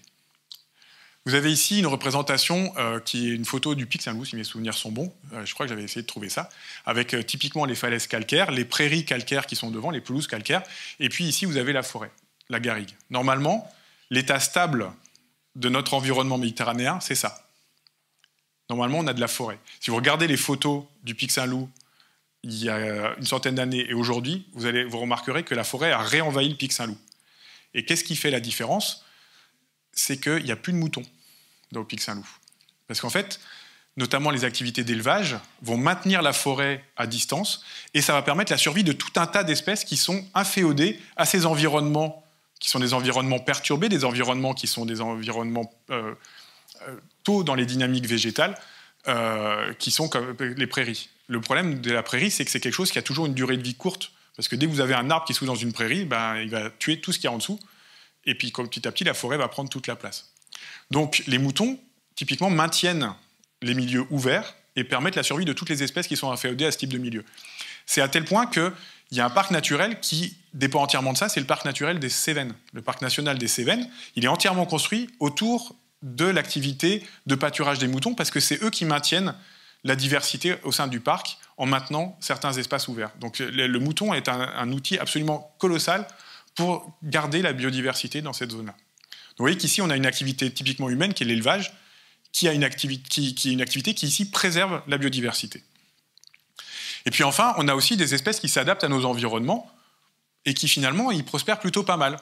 Vous avez ici tout un tas d'exemples d'animaux. J'ai tiré ça d'un reportage qui est passé sur Arte, c'est toutes ces images-là, que je vous conseille de regarder, hein, il est particulièrement intéressant. Alors c'est plutôt aux États-Unis que ça a été fait, mais bon, c'est quand même intéressant. Ce qui montre, globalement, ce qu'on peut montrer, c'est qu'il y a plein d'espèces comme ça qui en fait affichent des performances bien meilleures en ville qu'à la campagne. C'est-à-dire qu'ils laissent plus de petits, ils vivent plus longtemps en ville qu'à la campagne. Et en fait, si on y réfléchit, c'est pas si surprenant que ça, c'est qu'en ville, il y a plein de ressources, notamment, regardez le renard, là, il est en train de manger nos poubelles. Ben, en fait, ça lui fait plein de ressources, donc il va laisser plus de descendants, il y a plus de ressources. Et puis, il y a aussi un autre truc qui disparaît, c'est plein de compétitions. Notamment pour les prédateurs, enfin, les espèces proies, il y a plein de prédateurs qui disparaissent. Et du coup, être en ville, parfois, est un meilleur deal que d'être à la campagne. Ils s'en sortent parfois mieux. Et donc, on peut se poser la question si la ville ne va pas devenir un endroit aussi où la conservation de la biodiversité va être un refuge. Typiquement, vous savez qu'il y a des ruches qui ont été posées dans plein de villes et qui, finalement, s'en sortent mieux que des ruches qui sont à la campagne où elles sont exposées aux pesticides qui les tuent. Alors, en ville, généralement, on met un peu moins de pesticides. Donc, là, on est dans un cas où, éventuellement, quelques espèces pourraient trouver un refuge dans l'environnement urbain. Alors, je vais terminer là. Ça va être ma conclusion. En gros, ce que j'espère vous avoir montré, c'est qu'en gros, les êtres vivants ont évolué au cours du temps, ils évoluent toujours actuellement et ils évolueront dans le futur. D'accord ? C'est un processus continu, l'évolution. Parce qu'on est toujours en permanence soumis à la sélection naturelle. C'est simplement la sélection naturelle, un filtre qui va garder ceux qui se reproduisent le plus. D'accord ? La sélection naturelle, c'est juste le tri des variants qui se reproduisent le plus. Et c'est ça qui est le moteur majeur de cette évolution. Ce n'est pas le seul. Il y a d'autres processus qui vont avoir un impact important, parfois momentané. On peut penser à la météorite qui a fait disparaître une grande partie des dinosaures. Ça, c'est un truc qui n'arrive pas tous les 4 matins, mais qui pourtant a un impact colossal sur la biodiversité. Les dinosaures ne s'en sont pas trop remis. Ils sont toujours là, hein, parmi nous. Il y a une branche des dinosaures qui est restée, c'est les oiseaux. Mais on sera tous d'accord que c'est quand même moins funky qu'un tyrannosaure ou un diplodocus. Il y en a qui aiment ça, les oiseaux, hein, mais bon, quand même. Bref, ce n'est pas le seul moteur de l'évolution. Il y a plein d'autres choses qui vont générer de l'évolution, des événements aléatoires, la séparation des continents, des choses comme ça. Mais par contre, la sélection naturelle a ceci de particulier que c'est celle qui explique l'adaptation des organismes à leur environnement. C'est le seul mécanisme qui explique cette adaptation-là, et qui génère cette adaptation-là, et qui génère la biodiversité actuelle, avec tous les organismes adaptés à leur environnement.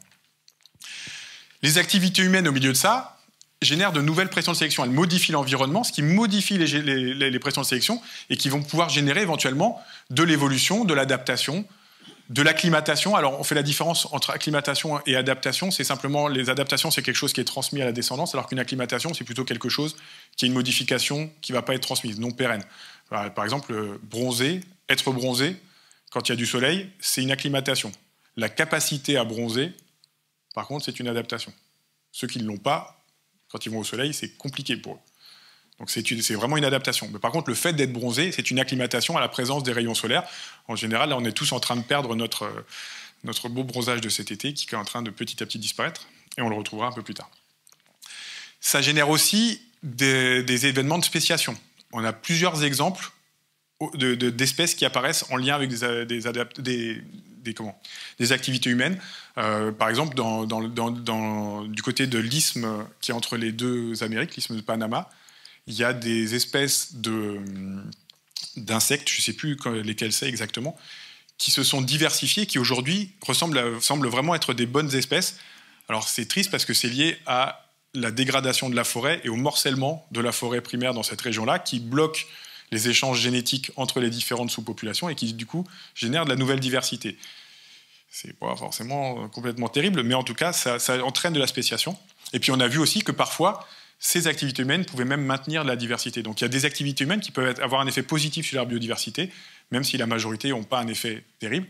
Le problème, en fait, qui est lié à nos activités, c'est surtout que ces processus d'adaptation, ces processus de spéciation, c'est des processus qui, généralement, sont très lents. Ils prennent du temps. Ça se fait au fil des générations, et donc il va falloir du temps. À l'inverse, les destructions, elles peuvent être très, très, très rapides. Il suffit de voir à quelle vitesse on peut construire un parking sur un terrain qui était à la base de la garrigue. Ça peut aller très, très vite. Il va falloir beaucoup de temps pour que les espèces elles s'en remettent. Le souci, c'est qu'en gros, celles qui vont pouvoir s'adapter, c'est essentiellement les espèces qui ont des générations courtes, qui vont vite, parce qu'il va y avoir plus rapidement de la sélection va être beaucoup plus efficace pour des générations courtes, et qui vont avoir une forte reproduction, c'est-à-dire qu'ils vont laisser beaucoup de descendants. Elles vont pouvoir s'adapter, les autres, ça va être compliqué. Ça va être très très compliqué. Et la question, effectivement, c'est à quel moment, nous, on va pouvoir s'adapter à tout ça. Parce que cette biodiversité, c'est aussi les espèces qui nous nourrissent, c'est les espèces qui vont nous apporter plein de services. Quand vous avez de l'eau pure chez vous, ben en grande partie, elle a été épurée par toutes les plantes qui vivent autour des rivières et des sources qui ont cette eau-là. Donc si on enlève tout ça, ben, il va arriver un moment où nous, on va se mettre en danger aussi. Moi, j'ai tendance à dire toujours que la planète ne va pas disparaître à cause de nous. On disparaîtra avant. Et on sera qu'un épiphénomène dans l'échelle de l'évolution. On sera juste un nouvel incident, comme la météorite. Finalement, on n'aura pas duré un tout petit peu plus longtemps qu'une météorite, mais à l'échelle de l'évolution, on ne sera pas grand-chose. Et il y aura d'autres trucs qui vont prendre la place. Alors, ce qui risque de prendre la place, c'est plein de trucs qui sont un peu moins jolis que d'autres actuellement, mais eux, ils vont s'en sortir. Les moustiques, les cafards, les pigeons, je ne me fais aucun souci pour eux. Ils vont s'en sortir, ils vont s'adapter, il n'y a pas de problème. La question, c'est nous. Voilà. Je vous remercie de votre attention.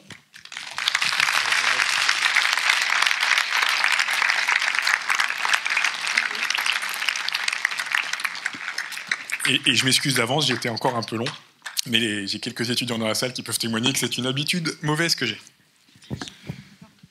Eh bien, merci. C'était passionnant et compréhensible. Enfin, j'ai trouvé que c'était compréhensible. Donc, il semblerait qu'il y ait un rite qui veuille que je pose la première question, mais comme il a donné la réponse à ma première question avant que j'ai eu le temps de la poser, c'est... et l'homme dans tout ça, et l'espèce humaine dans tout ça, je change ma question. C'est, est-ce que les dinosaures ayant été des géants, nous on n'est pas très grands, mais les éléphants sont grands, on est quand même un peu plus grands, est-ce que la tendance serait d'aller vers toutes les petites bêtes qui sont en bas ? Ça, c'est un peu compliqué à y répondre. J'aurais tendance à faire référence à un de mes prédécesseurs sur cette scène, qui était Pierre-Olivier Antoine, qui est également professeur à l'Université de Montpellier, et qui a étudié justement les géants du passé. En général, dans une lignée donnée, je fais appel à des souvenirs, je ne suis pas spécialiste de la question, mais je fais appel à des vieux souvenirs, et je crois qu'il y a une tendance quand même à avoir des espèces de plus en plus grandes dans une lignée donnée. Le problème, c'est qu'en grandissant, une espèce, elle devient aussi plus sensible aux aléas. Une petite espèce, pourquoi elle s'en sort ? C'est parce qu'elle a plein de variants, parce qu'elle a plein d'individus. C'est facile, avec la même quantité d'énergie, vous faites beaucoup plus de moustiques que vous ne faites d'éléphants. D'accord ? C'est pareil, trivial, mais c'est le cas. Et du coup, vous avez beaucoup plus de variabilité. Quand arrive un changement d'environnement, si vous avez beaucoup de variabilité, vous avez de grandes chances que la solution qui va permettre de s'adapter à son environnement soit déjà présente dans les populations. Alors que si vous avez peu de diversité, ça va être compliqué. Typiquement, quand un virus est capable d'infecter des moustiques, il va en infecter quelques-uns, mais il ne va pas en infecter plein, parce que très rapidement, il va y avoir des résistances qui vont apparaître. Un virus qui affecte des grandes espèces, ça va être plus compliqué d'y résister. Alors, on a développé des systèmes de résistance un peu particuliers. Nous, ce n'est pas tellement à l'échelle de la génération qu'on résiste au virus. On a développé un système qui va s'adapter directement pendant qu'on est vivant. Heureusement, parce que sinon, on serait tous morts il y a très très longtemps dans notre enfance. Mais globalement, ce qu'on voit, c'est que les espèces les plus grandes, effectivement, sont plus sensibles aux aléas et vont disparaître les premières, en gros. Donc, au moins à court terme, il est fort probable que ce soit les espèces les plus grandes, et ça a déjà commencé. On a des rhinocéros qui ont disparu, les éléphants sont en danger. Toutes les grandes espèces, en général, sont les premières à être en danger, simplement parce qu'elles ont un taux de reproduction très lent, donc une capacité d'adaptation beaucoup plus limitée. Et effectivement, c'est les premières à partir. Ça ne veut pas dire que les petites disparaissent pas, par contre. On détruit aussi régulièrement des petites espèces. Simplement, il y en a beaucoup qu'on ne connaît même pas, qu'on n'aura jamais connues, parce qu'elles ont déjà disparu avant même qu'on les décrive. Ça, c'est un des gros problèmes aussi de nos connaissances, c'est qu'elles sont limitées. Et par exemple, on dit souvent que dans un arbre de la forêt équatoriale, il y a à peu près 10 000 nouvelles espèces qu'on n'a pas encore décrites. Et quand on fait tomber l'arbre, ça fait 10 000 espèces qui ont potentiellement disparu. Donc, mais celles-là, elles ne sont pas documentées, donc c'est une mort un peu silencieuse. Oui, je vous remercie de votre exposé, mais moi j'ai toujours une difficulté avec les processus aléatoires et la variabilité purement aléatoire. Et je me suis demandé si c'était volontairement que vous n'ayez pas cité Lamarck dans votre histoire, parce que on a quand même souvent l'impression que la fonction crée l'organe et que actuellement, par exemple, les pressions environnementales favorisent certaines évolutions. Et je prends un des exemples que vous avez donné sur la couleur de peau. Donc, on est parti noir d'Afrique. On monte dans le nord, il n'y a pas de soleil. On devient blanc automatiquement, mais si on revient dans les régions tropicales, on redevient noir, comme si c'était, je dirais, programmé en quelque sorte. Il n'y a pas besoin, en fait, il n'y a pas besoin de programme pour ça. Hein. Alors, je vais répondre d'abord à la fin de votre question. Il n'y a pas besoin de programme pour ça. En fait, ce qui code la couleur de la peau, finalement, c'est un truc très simple. Hein. C'est la quantité de mélanine. Et la quantité de mélanine, c'est très facile d'avoir des mutations dans les promoteurs de la synthèse de cette molécule, les promoteurs de la mélanine. Si vous les activez un peu, juste avec une mutation qui fait qu'ils sont plus exprimés, vous allez avoir plus de mélanine produite et donc vous allez avoir une peau plus foncée. Donc ça, c'est assez facile à faire. Et du coup, rien que, il suffit de regarder dans la salle, même entre deux personnes d'origine caucasienne, vous allez voir une variabilité dans la tonalité de la peau. On sait bien que les gens qui sont du sud de l'Europe sont en général un peu plus mat de peau que les gens qui sont du nord de l'Europe. Donc même à l'intérieur des populations qui semblent homogènes, on a déjà de la variabilité. Et en fait, ce qui va faire que ça va être rapidement sélectionné, c'est que les mutations sont assez simples à faire. Et c'est assez simple à ce qu'elles arrivent. Il y a toujours la mutation qu'il faut. Il n'y a pas toujours la mutation qu'il faut, ça prend plus ou moins de temps. C'est là que le processus est aléatoire. Ça va dépendre de la taille de la population. Aujourd'hui, on a des tailles de population qui sont relativement élevées aussi. Hein. Donc ça va vite. Dans une population qui a une grande taille, on a déjà beaucoup de variabilité. Encore une fois, les moustiques, c'est pas tellement qu'ils avaient la mutation qu'il fallait, c'est qu'ils ont plein de mutations. En général, le problème, ce qui génère la diversité à la base, c'est cette mutation. En fait, pourquoi il y a de la diversité et pourquoi c'est aléatoire? C'est simplement que à chaque génération, quand il faut faire une nouvelle cellule, il va falloir recopier tout l'ADN qui est contenu dans la cellule. Et ce processus-là, il est hyper efficace. On dit souvent que si on prend la taille du génome et qu'on la ramène à un gros bouquin, prenons Le Seigneur des Anneaux en complet, ou la Bible, chacun fera comme il veut, on prend un gros bouquin et on essaye de le recopier à la main pour faire aussi peu d'erreurs que les protéines qui sont chargées de le faire. C'est comme si on faisait sur l'ensemble du bouquin à peu près 1 ou 2 erreurs. Donc c'est un taux d'erreur qui est extrêmement faible. Le problème, c'est que pour améliorer encore ce taux d'erreur, ça nécessiterait des protéines super efficaces, donc beaucoup plus lentes, donc un taux de multiplication beaucoup plus lent. Or ça, on a vu que le taux de multiplication, c'est directement sous sélection. Donc là, on a un équilibre entre un mécanisme qui reproduit de façon relativement fidèle les choses, mais qui ne peut pas reproduire plus fidèlement parce que ça nécessiterait beaucoup plus de temps de génération, beaucoup plus de temps à échelle cellulaire déjà. Et du coup, ça, c'est contre-sélectionné. Donc on a un équilibre qui laisse apparaître des petites erreurs par-ci, par-là. La plupart de ces erreurs, en général, sont foireuses. D'accord ? La plupart sont mauvaises, clairement. La grande majorité, quand on a une population qui est à peu près bien adaptée à son environnement, la majorité du temps, c'est foireux. Voilà. Mais par contre, quand on va changer un peu l'environnement, la population est loin de son optimum. Il va y avoir un peu plus de mutations qui vont être bénéfiques. Simplement parce que là où elles n'étaient pas bonnes dans l'ancien environnement, elles se retrouvent à être plutôt avantageuses dans le nouvel environnement. Et rien que ça fait que déjà on a de la mutation à disposition pour le nouvel environnement. C'est le cas des moustiques. Dans les populations naturelles de moustiques jamais exposées aux insecticides, vous allez trouver quelques individus qui sont porteurs de la mutation. C'est pas tellement qu'ils sont bien, parce que en fait, eux, ça leur pose un gros problème, et en général, ils vont avoir du mal à se reproduire. C'est pour ça que ça reste très rare. Mais encore une fois, les moustiques, c'est des millions d'individus dont on parle. Donc, même si c'est un taux d'erreur très faible, si vous prenez un taux d'erreur, mettons, de 1 sur 1 milliard, 1 sur 10 puissance 7, mais que vous avez 10 puissance 7 individus, en moyenne, vous êtes sûr d'avoir toutes les mutations possibles. Si vous avez la possibilité d'avoir un taux d'erreur comme ça, vous allez avoir ce taux d'erreur de toute façon. C'est le principe des probabilités, il est là aussi. Hein, c'est que tout dépend de la taille de votre population à l'origine. Donc du coup, effectivement, il y a déjà une grande variabilité qui est disponible et qui va ensuite, avec le temps, va pouvoir aussi apparaître de nouvelles mutations. Mais cela dit, en général, souvent les adaptations rapides, elles sont liées à des populations petites, enfin des grandes populations, des espèces qui se reproduisent vite, parce que en fait la mutation elle est déjà là dans l'environnement à cause de ce processus de copie qui n'est pas tout à fait efficace, complètement. Voilà, mais en même temps, il est pas si mal que ça. Moi, j'aimerais bien, sur un bouquin énorme, arriver à faire qu'une seule erreur. Chapeau quand même. Oui, moi j'avais une question.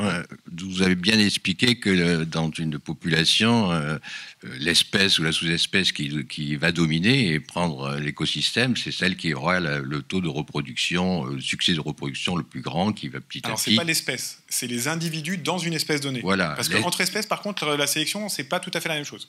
Oui, même dans un écosystème, s'il y a une espèce qui se reproduit très très vite, elle va peut-être prendre la place d'autres espèces, éventuellement. Ça va dépendre. Si elles ont la même niche écologique, il y a des chances qu'elles y arrivent. Ouais.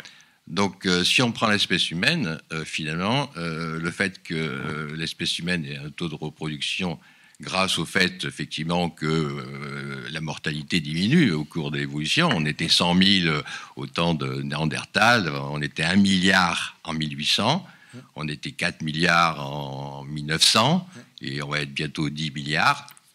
Et donc, finalement, c'est simplement une sélection naturelle on se reproduit très bien et on meurt très peu. Hein, donc, on a un avantage de reproduction très, très élevé. Et donc, évidemment, ceci engendre le fait que petit à petit, on occupe la niche écologique du monde. Et bien sûr, au détriment d'autres espèces. Et c'est pour ça que la biodiversité aussi diminue, puisque finalement, on est là, on mange un peu tout. Donc, quelle est la conclusion? La conclusion, c'est qu'on se reproduit trop. Moi, c'est la question que je pose, un peu provocatrice, mais c'est quand même, finalement, ce qui s'est passé tout au cours de l'évolution. D'ailleurs, entre Néandertal et nous, c'est un peu ce que s'est dit maintenant, hein, c'est qu'on avait un petit avantage de reproduction, et finalement on a éliminé Néandertal parce qu'on avait aussi un petit avantage de reproduction, et donc on a petit à petit occupé la niche écologique. Et l'homme, qu'est-ce qu'il fait depuis Néandertal et jusqu'à maintenant, c'est de passer de 100 000 à 1 milliard, à 4 milliards, à 10 milliards, et au détriment d'autres espèces. Donc je ne connais pas la conclusion. Quelle est la conclusion qu'on peut en tirer et qu'est-ce qu'il faudrait faire pour pas finalement supprimer les autres espèces de notre niche écologique? Peut-être serait-il qu'on soit un peu moins capable de nous reproduire. Donc, ou alors c'est inéluctable puisque c'est une loi de sélection naturelle. Alors là, faut bien comprendre que... C'est un peu provocateur, mais... Voilà. Non, mais alors on n'est pas tout à fait dans de la sélection naturelle, parce que ce qui fait justement qu'on meurt moins, ça n'a rien à voir avec une adaptation qu'on aurait acquise qui ferait qu'on résiste mieux aux maladies, c'est qu'on a généré des nouveaux trucs qui nous permettent de moins mourir. C'est pas une adaptation, c'est un truc qu'on a généré, qu'on a créé. Là où on a une adaptation, c'est que nous, on est des animaux particulièrement sociaux, qu'on travaille plutôt bien en coopération, en général. Toujours, mais globalement, on est plutôt des animaux qui coopérons bien, et du coup, on génère des choses assez facilement. Des outils. On n'est pas les seuls à générer des outils, d'ailleurs. Hein. Il y a plein d'organismes qui font des outils. Nous, on est particulièrement bons là-dedans, mais c'est notre spécialité à nous. Les araignées, elles font très bien des toiles d'araignées, et c'est les seuls à les faire. Donc, chacun ses spécialités. Sur l'évolution au cours du temps, effectivement, on est une espèce qui s'adapte plutôt bien, mais en fait qui s'acclimate plutôt bien. C'est pas tellement qu'on s'adapte, c'est qu'on s'acclimate plutôt bien. Souvent, on est capable de faire en sorte d'adapter notre environnement à nous-mêmes plutôt que de nous adapter à l'environnement. Donc ça, c'est une caractéristique un peu particulière. Sur l'augmentation récente, c'est surtout une baisse de la mortalité, pas tellement la natalité, elle a toujours été plus ou moins, même elle est plutôt dans une baisse de la natalité aujourd'hui, historiquement. Donc c'est plutôt une grosse baisse de la mortalité qui a généré notre explosion, mais notre explosion, comme vous l'avez dit, elle est relativement récente. Hein. En 1800, on était 1 milliard, c'est pas non plus énorme à l'échelle de la planète. Le problème, c'est surtout l'empreinte que chacun d'entre nous laisse sur la planète. Effectivement, si on prend le taux de consommation d'un Européen, ou pire d'un Américain aujourd'hui, et qu'on l'applique à l'ensemble des êtres humains, c'est clair qu'on va avoir des difficultés à avoir assez de ressources pour tout le monde. le problème que j'ai un petit peu avec l'assertion que vous avez faite, c'est que, effectivement, quelle est la conclusion qu'on peut en tirer? Moi, je ne sais pas, parce que, en fait, il faudrait que je prenne une casquette différente. Si je prends ma casquette de scientifique, j'observe, effectivement, que l'espèce humaine augmente, que l'espèce humaine exploite plus de ressources que ce qu'elle est capable de, enfin, ce que la planète est capable de générer, au moins dans certains coins, qu'elle a une empreinte très forte sur le reste de la biodiversité. En soi, c'est une observation. Est-ce que c'est bien, est-ce que c'est mal? C'est plus du ressort du scientifique, c'est du ressort du citoyen de décider est-ce que je considère que c'est pas terrible ou est-ce que je considère que c'est bien. Mais on n'est plus tellement dans la science pure là. Hein. C'est un fait qu'on observe et maintenant comment on se positionne vis-à-vis de ça, c'est plus des questions d'ordre politique, d'ordre idéologique, d'ordre métaphysique éventuellement. Mais ça sort un petit peu du domaine de la science. Alors, évidemment, je suis scientifique, mais je suis aussi un citoyen, et j'aurais tendance à trouver que, globalement, on pourrait peut-être essayer de faire un petit peu moins que ce qu'on fait actuellement, et que, en tout cas, la façon dont on consomme, la façon dont on génère des déchets, dont on exploite la planète aujourd'hui, me semble pas hyper intelligente pour avoir une durée de vie longue de notre espèce sur cette planète. En tout cas, pour la majorité d'entre nous. C'est déjà le cas dans plein d'endroits où il y a plein de gens qui continuent à mourir alors que d'autres se gavent pas mal. Donc voilà. Mais là, c'est plus des réflexions d'ordre citoyenne que des réflexions d'ordre scientifique. Quant à Néandertal, pour l'instant, il me semble qu'on ne sait vraiment pas trop pourquoi on l'a éliminé. Il y a plein d'hypothèses. Et est-ce que c'était parce qu'on se reproduisait mieux? Je ne sais pas. Honnêtement, pour l'instant, il n'y a pas l'air d'avoir de trucs très clairs sur pourquoi Néandertal a disparu et pas nous, et pourquoi nous, on l'a remplacé. Voilà, c'est pareil, gentil ou méchant, c'est pas vraiment des termes très scientifiques. Je pensais juste à un truc, parce que je l'ai oublié tout à l'heure, monsieur, je suis désolé, à propos de Lamarck. Pourquoi je n'ai pas parlé de Lamarck? Alors, nous autres Français, on aime bien citer plutôt des chercheurs français qui auraient fait des grandes découvertes. Vous savez qu'il y a une loi, par exemple, qui s'appelle la loi de Mariotte. En France, on appelle ça la loi de Mariotte.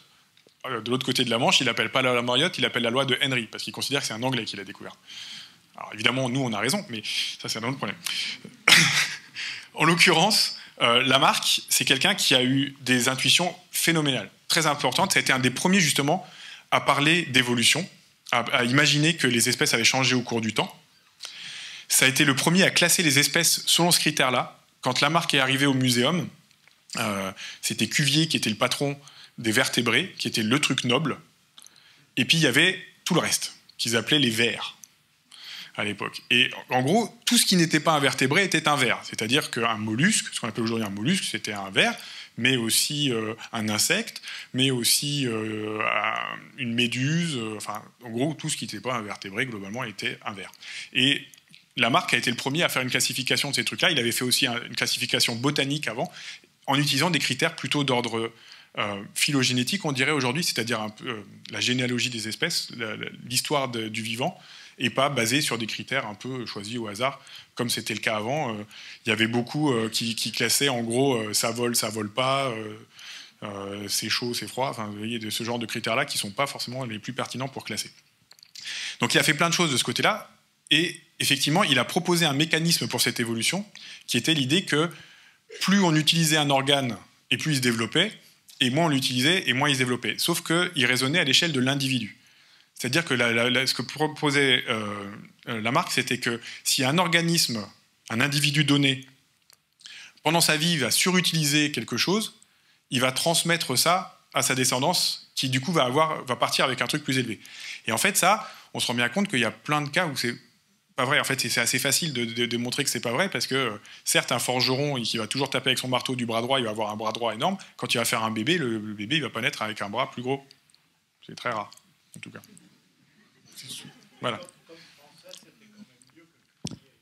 Après, il était beaucoup mieux que Cuvier, et Cuvier, en plus, était une personne pour laquelle j'ai un respect très très très limité, parce que le jour où Lamarck a été enterré, il a fait un éloge funèbre où il se foutait de la gueule de Lamarck, ce qui est quand même pas terrible et pas très gracieux de sa part, sachant que Cuvier était très respecté, qu'il avait vraiment pas besoin de ça. Lamarck, c'était quelqu'un de bien aussi, et c'était pas la peine de l'enfoncer plus que ça. Mais c'est vrai que il a laissé cette idée que il s'était planté. Alors, effectivement, on revient un petit peu sur ces histoires-là aujourd'hui. Les Français en particulier font beaucoup de buzz autour de ce truc-là, notamment avec tout un mot qui a été beaucoup diffusé, qui s'appelle... ça y est, il revient pas. Ça, il y a la génétique et il y a l'épigénétique. Voilà. L'épigénétique est devenue très à la mode depuis une dizaine d'années. Alors, c'est souvent très survendu. En gros, c'est toutes les modifications qui ne sont pas générées directement par le code ADN, mais qui sont générées par l'expression de ce code ADN. Souvent, les gens qui travaillent en épigénétique ont tendance à dire avant, on avait le tout génétique. Dans les années 60-70, tout le monde pensait que les gènes expliquaient tout. Et puis, après, nous, on est arrivés, heureusement, et on s'est rendu compte que ce n'était pas vrai. C'est souvent très caricatural. C'est le bon moyen de prouver que vous êtes meilleur que vos prédécesseurs, de taper dessus et de les caricaturer. C'est un bon moyen de prouver que vous êtes mieux. En vrai, depuis toujours, les généticiens, ils disent, quand ils analysent l'expression génétique d'un caractère, pour comprendre les fondements génétiques d'un caractère, en général, ils ont recours à un pourcentage d'explication de la variabilité. Ils disent, avec mon caractère, avec mon variant, j'explique X% de la variabilité. Ce qui veut dire qu'il y a 1 moins X% de la variabilité que j'explique pas. D'accord ? Et ça, en fait, c'est toute la part de l'environnement, du hasard, et puis des mécanismes épigénétiques. Et ces mécanismes épigénétiques, c'est donc ce qui explique, par exemple, que, alors que toutes nos cellules descendent d'une seule cellule unique, qui est la cellule œuf, qui est la même, enfin, qui a un code génétique, toutes ces cellules ont exactement le même code génétique dans tout notre corps, et pourtant, on a des cellules qui font des trucs différents. Et heureusement, parce que si on n'avait pas de différenciation cellulaire, il y a plein de choses qu'on ne pourrait pas faire. Les cellules de votre peau ne sont pas les mêmes que les cellules qui constituent votre foie ou qui constituent votre intestin. Donc, cette expression du génome différencié, c'est ça qu'on appelle l'épigénétique. Et ce qui est intéressant, c'est que, alors c'est encore quand même assez discuté, parce que autant l'épigénétique, à l'échelle d'une génération, c'est bien compris, autant la transmission de caractères épigénétiques d'une génération à l'autre, c'est un peu moins clair. Alors il y a une part qui est compréhensible, c'est par exemple si vous soumettez à un traitement particulier à un individu, ça peut modifier l'expression de ces gènes, qui éventuellement, y compris dans les cellules souches qui vont générer ces gamètes, donc les cellules reproductrices, et qui donc vont pouvoir affecter la génération suivante. Ça, c'est assez simple à comprendre. Il semblerait, il y a des études qui sont un peu controversées, mais qui néanmoins ont été publiées, qui suggèrent qu'éventuellement ça pourrait se passer sur quelques générations. Alors généralement, ça ne dépasse pas trop la dizaine de générations, et surtout, c'est un mécanisme qui est réversible. Si on change l'environnement, on va pouvoir rechanger l'expression du génome et de nouveau relancer la machine. Donc, ça, c'est des mécanismes de type lamarckien. D'accord ? Si effectivement il y a une partie des modifications qui sont transmises à la génération suivante, on est dans des caractères qui se transmettent de façon lamarckienne, un petit peu. On est d'accord que ce n'est pas du tout la façon dont Lamarck voyait les choses, hein, parce qu'il ne connaissait pas les gènes, il ne connaissait pas tout ça. Il ne connaissait pas l'épigénétique, encore moins. Mais disons que si on tire un peu le truc, et les Français aiment bien faire ça, c'est-à-dire, ah, regardez, quand même, Lamarck, il n'était pas si mauvais que ça, surtout qu'il était français. C'est quand même bien. En vrai, pour l'instant, ça reste quand même quelque chose qui a l'air d'être relativement limité, et puis surtout, ça n'explique pas la permanence des choses sur le long terme. Parce qu'autant l'ADN, il se transmet sur le long terme, autant ces modifications épigénétiques, au bout d'un moment, elles vont disparaître. Donc, c'est encore discuté quelle est la part de l'épigénétique dans l'évolution, mais il semblerait quand même que tout le monde s'accorde pour l'instant à dire qu'elle est probablement pas énorme. Parce que justement, c'est quelque chose qui est réversible, alors que l'ADN, lui, ne change pas au cours du temps, la séquence elle-même. Il faut bien comprendre que, en fait, la seule chose qui se transmet au cours du temps, et qui est vraiment l'objet de la sélection, c'est les gènes, c'est l'ADN, c'est ça qui est transmis. Les individus, ils naissent, ils grandissent, ils laissent des bébés, ils meurent. Puis c'est tout. Le seul truc qui se transmet au cours du temps, c'est l'ADN. Il n'y a que lui qui va pouvoir évoluer, qui va pouvoir changer au cours du temps. Dawkins, qui est un chercheur britannique, il disait toujours qu'en fait, on était juste des vaisseaux pour les gènes, quoi. Qu'on était des vaisseaux un peu sympas, puis ça fait un peu mal de se dire qu'on n'est qu'un vaisseau à gènes, mais n'empêche que, globalement, d'un point de vue un peu froid de loin de l'évolution, bah, c'est assez vrai, en fait. Parce que nous, on est très transitoire, ce qui perdure, c'est les gènes. Oui. C'est triste. Hein. Je voulais vous poser une question. Ma question était celle-ci. Je suis ici. Ah, pardon. Merci. J'ai été étonnée Dans votre, parce que c'est la première fois que je vous entends et que je découvre donc cette biodiversité de la façon dont vous le présentez. Ouais. Excusez-moi, voilà, ça y est. Et ce qui m'a étonné, c'est votre façon de présenter où on a un gène qui permet de résister, on est sauvé, ou on est condamné. Oui, j'ai pris des cas caricaturaux. Oui, je comprends. C'est des aspects purement pédagogiques, là. Mais justement, nous sommes dans une civilisation qui introduit la notion que tout être peut se défendre à partir du moment où il est vacciné, n'est-ce pas ? Alors là, on parle de pesticides, on parle de produits à l'état, disons, ce n'est pas des êtres vivants, c'est des pesticides, je suis d'accord avec vous. Mais pour moi, vous m'avez étonné en disant, il y en a qui sont avec un génome qui permet d'avoir un site qui les protégera. Les autres ne l'ont pas, ils sont condamnés. Ou on est condamné, ou on n'est pas. Alors, vous remarquerez avec que... le vaccin, si vous voulez, vous laissez la chance à chaque être vivant de pouvoir se défendre. Alors, je suis d'accord qu'il y a la notion de vaccin qui vous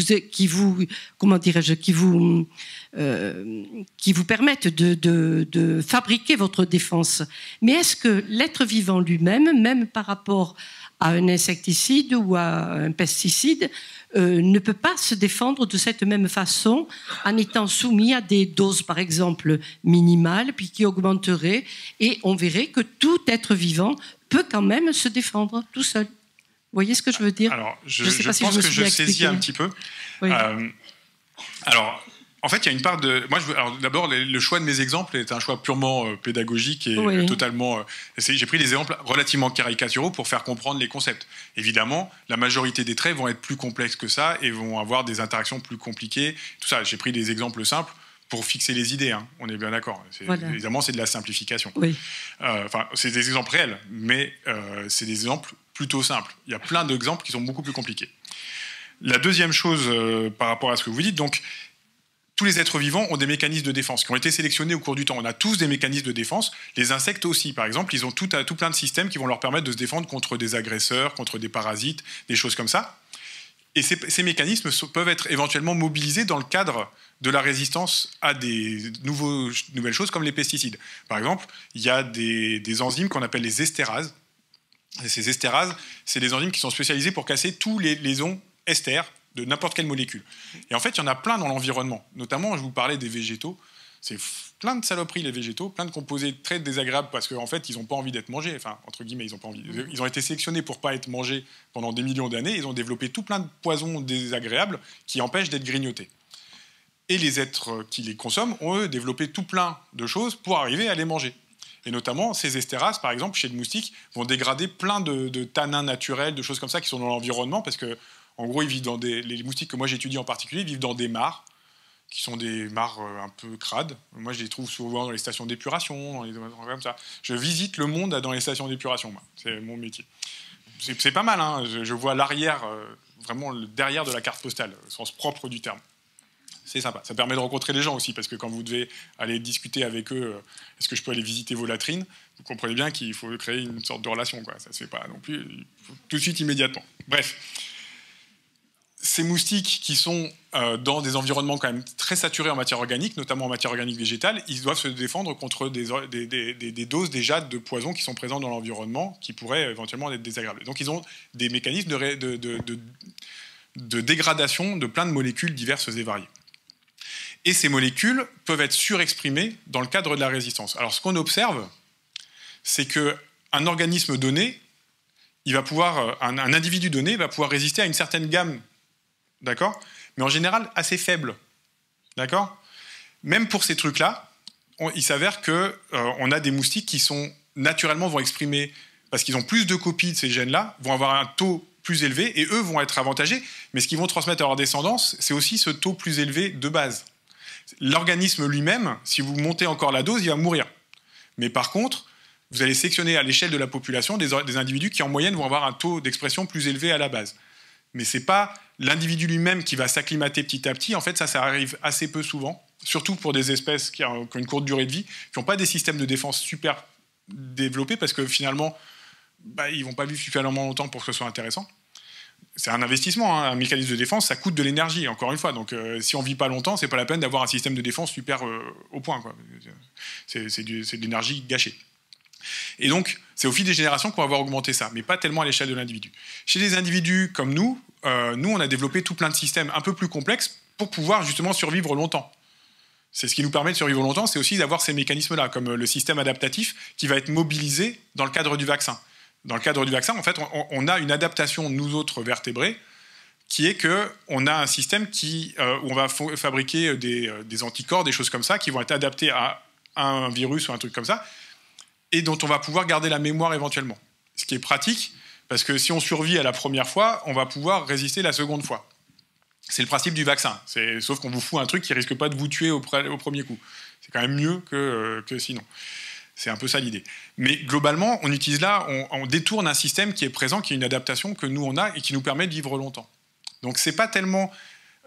C'est là qu'il faut bien saisir la nuance entre l'acclimatation, qui est quelque chose qui se passe à l'échelle de l'individu au cours de sa vie, de l'adaptation, qui est quelque chose qu'on va retrouver plutôt à l'échelle de la population et sur le long terme. D'accord ? Une adaptation, c'est quelque chose qui va être sélectionné au cours des générations. L'acclimatation, c'est la capacité d'un individu donné, à un moment, face à une menace, de pouvoir y survivre. Mais en général, le degré auquel on peut résister est quand même assez limité. D'accord ? On ne va pas tellement pouvoir augmenter. La mitridatisation, c'est quand même pas un truc qui marche super, super bien. Surtout si vous augmentez un peu trop rapidement les doses, au bout d'un moment, en général, c'est pas bon. Donc, voilà.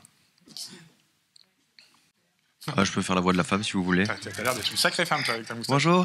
Bonjour.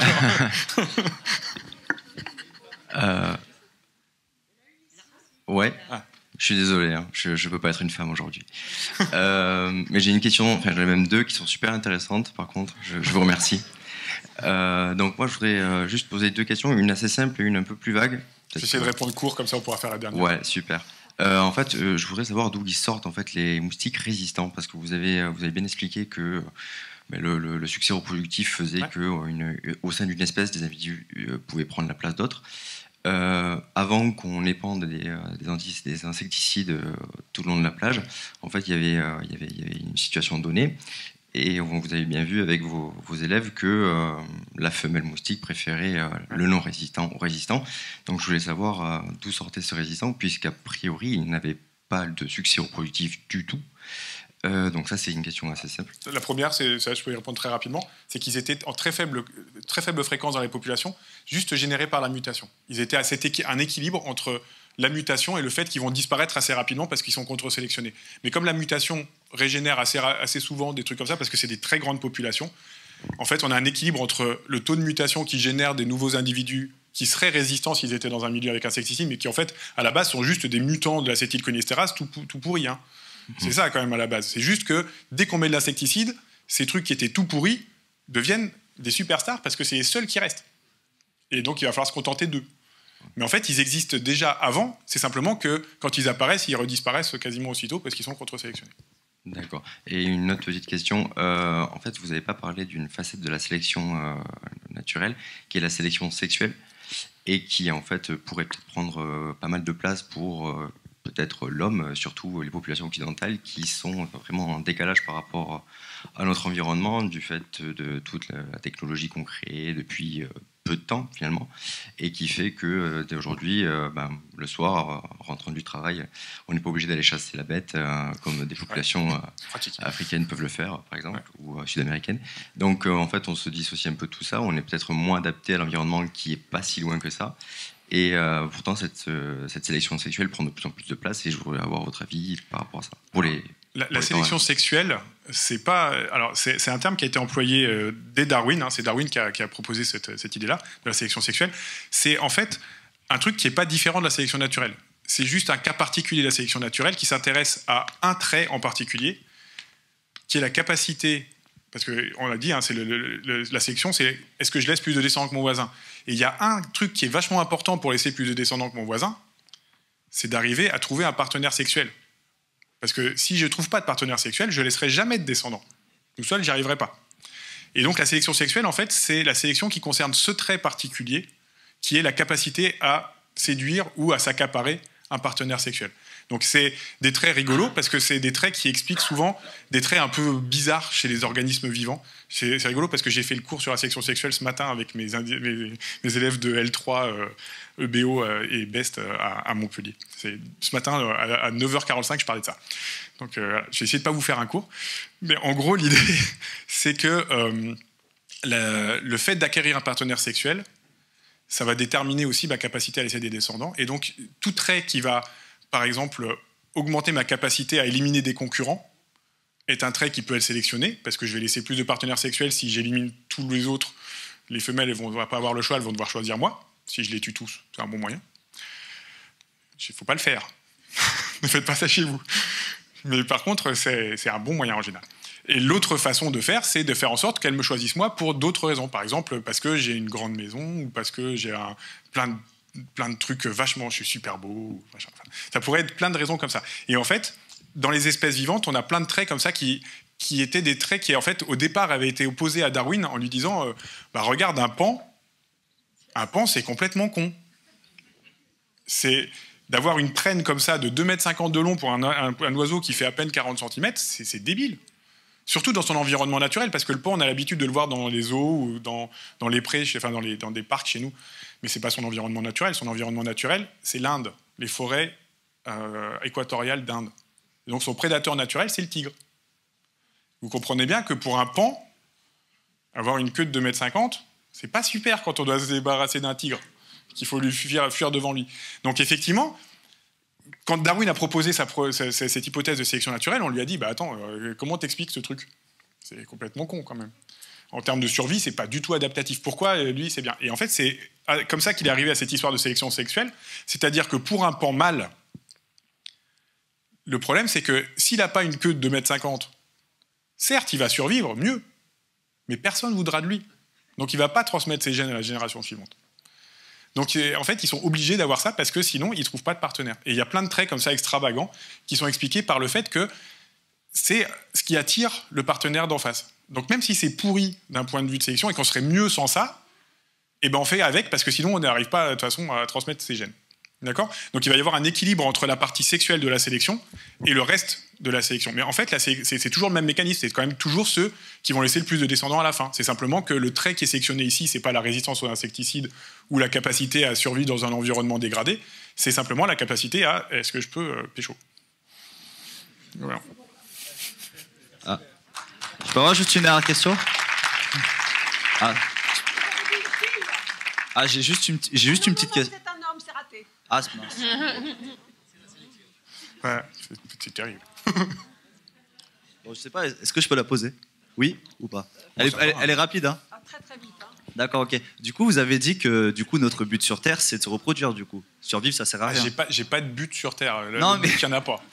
Oui. C'est simplement ceux qui ne se reproduisent pas ne vont pas laisser de descendants. Par contre, ils vont tous mourir. Hein. Que tu laisses des descendants ou que tu n'en laisses pas, tu meurs. Ok, d'accord. À la fin. Et du coup, si on prend le cas de la procréation médicalement assistée, est-ce qu'on pourrait donc dire que ça va avoir un effet sur l'évolution de l'homme à long terme ou pas? Le fait d'avoir des individus... Honnêtement, je ne sais pas. Ça va dépendre si ça se répand, si ça ne se répand pas. Et puis, la procréation médicalement assistée, si tu n'as pas de tri d'embryon, ça ne change rien. Hein. C'est jamais qu'à mettre deux gamètes ensemble.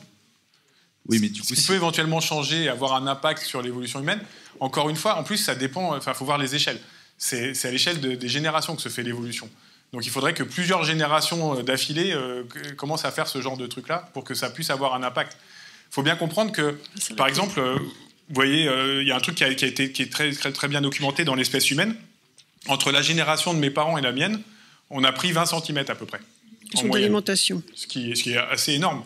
Mais on est bien d'accord que ça, c'est pas une adaptation. C'est pas de l'évolution au sens modification de traits qui sont transmis à la génération suivante. C'est simplement qu'on a modifié l'environnement. Et en l'occurrence, on a mis plein de sucre dans plein d'autres trucs. Plein de soda et tout ça, que mes parents n'avaient pas, que moi j'ai eu, ce qui fait que je dépasse ma mère de 20 cm. Voilà. Mais c'est juste une question d'acclimatation, là, pour le coup. C'est parce que là, on s'est adapté, on est dans un environnement différent. Mais c'est pas de l'évolution.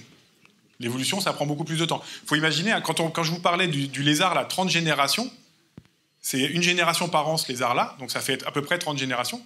Pour avoir la même quantité d'évolution dans l'espèce humaine, si on prend en moyenne 20 ans pour une génération humaine, 30 générations, 3 fois 20... 60, 600 ans. Donc ça nous ramène à il y a quelques années, quoi. D'accord ? C'est le temps qui nous sépare, 600 ans, c'est Louis XIV, non ? Un truc comme ça ? Non. Je suis vraiment mauvais en histoire. Hein. Oui. C'est terrible. Bon, merci. La Renaissance, c'est bon. Même pas.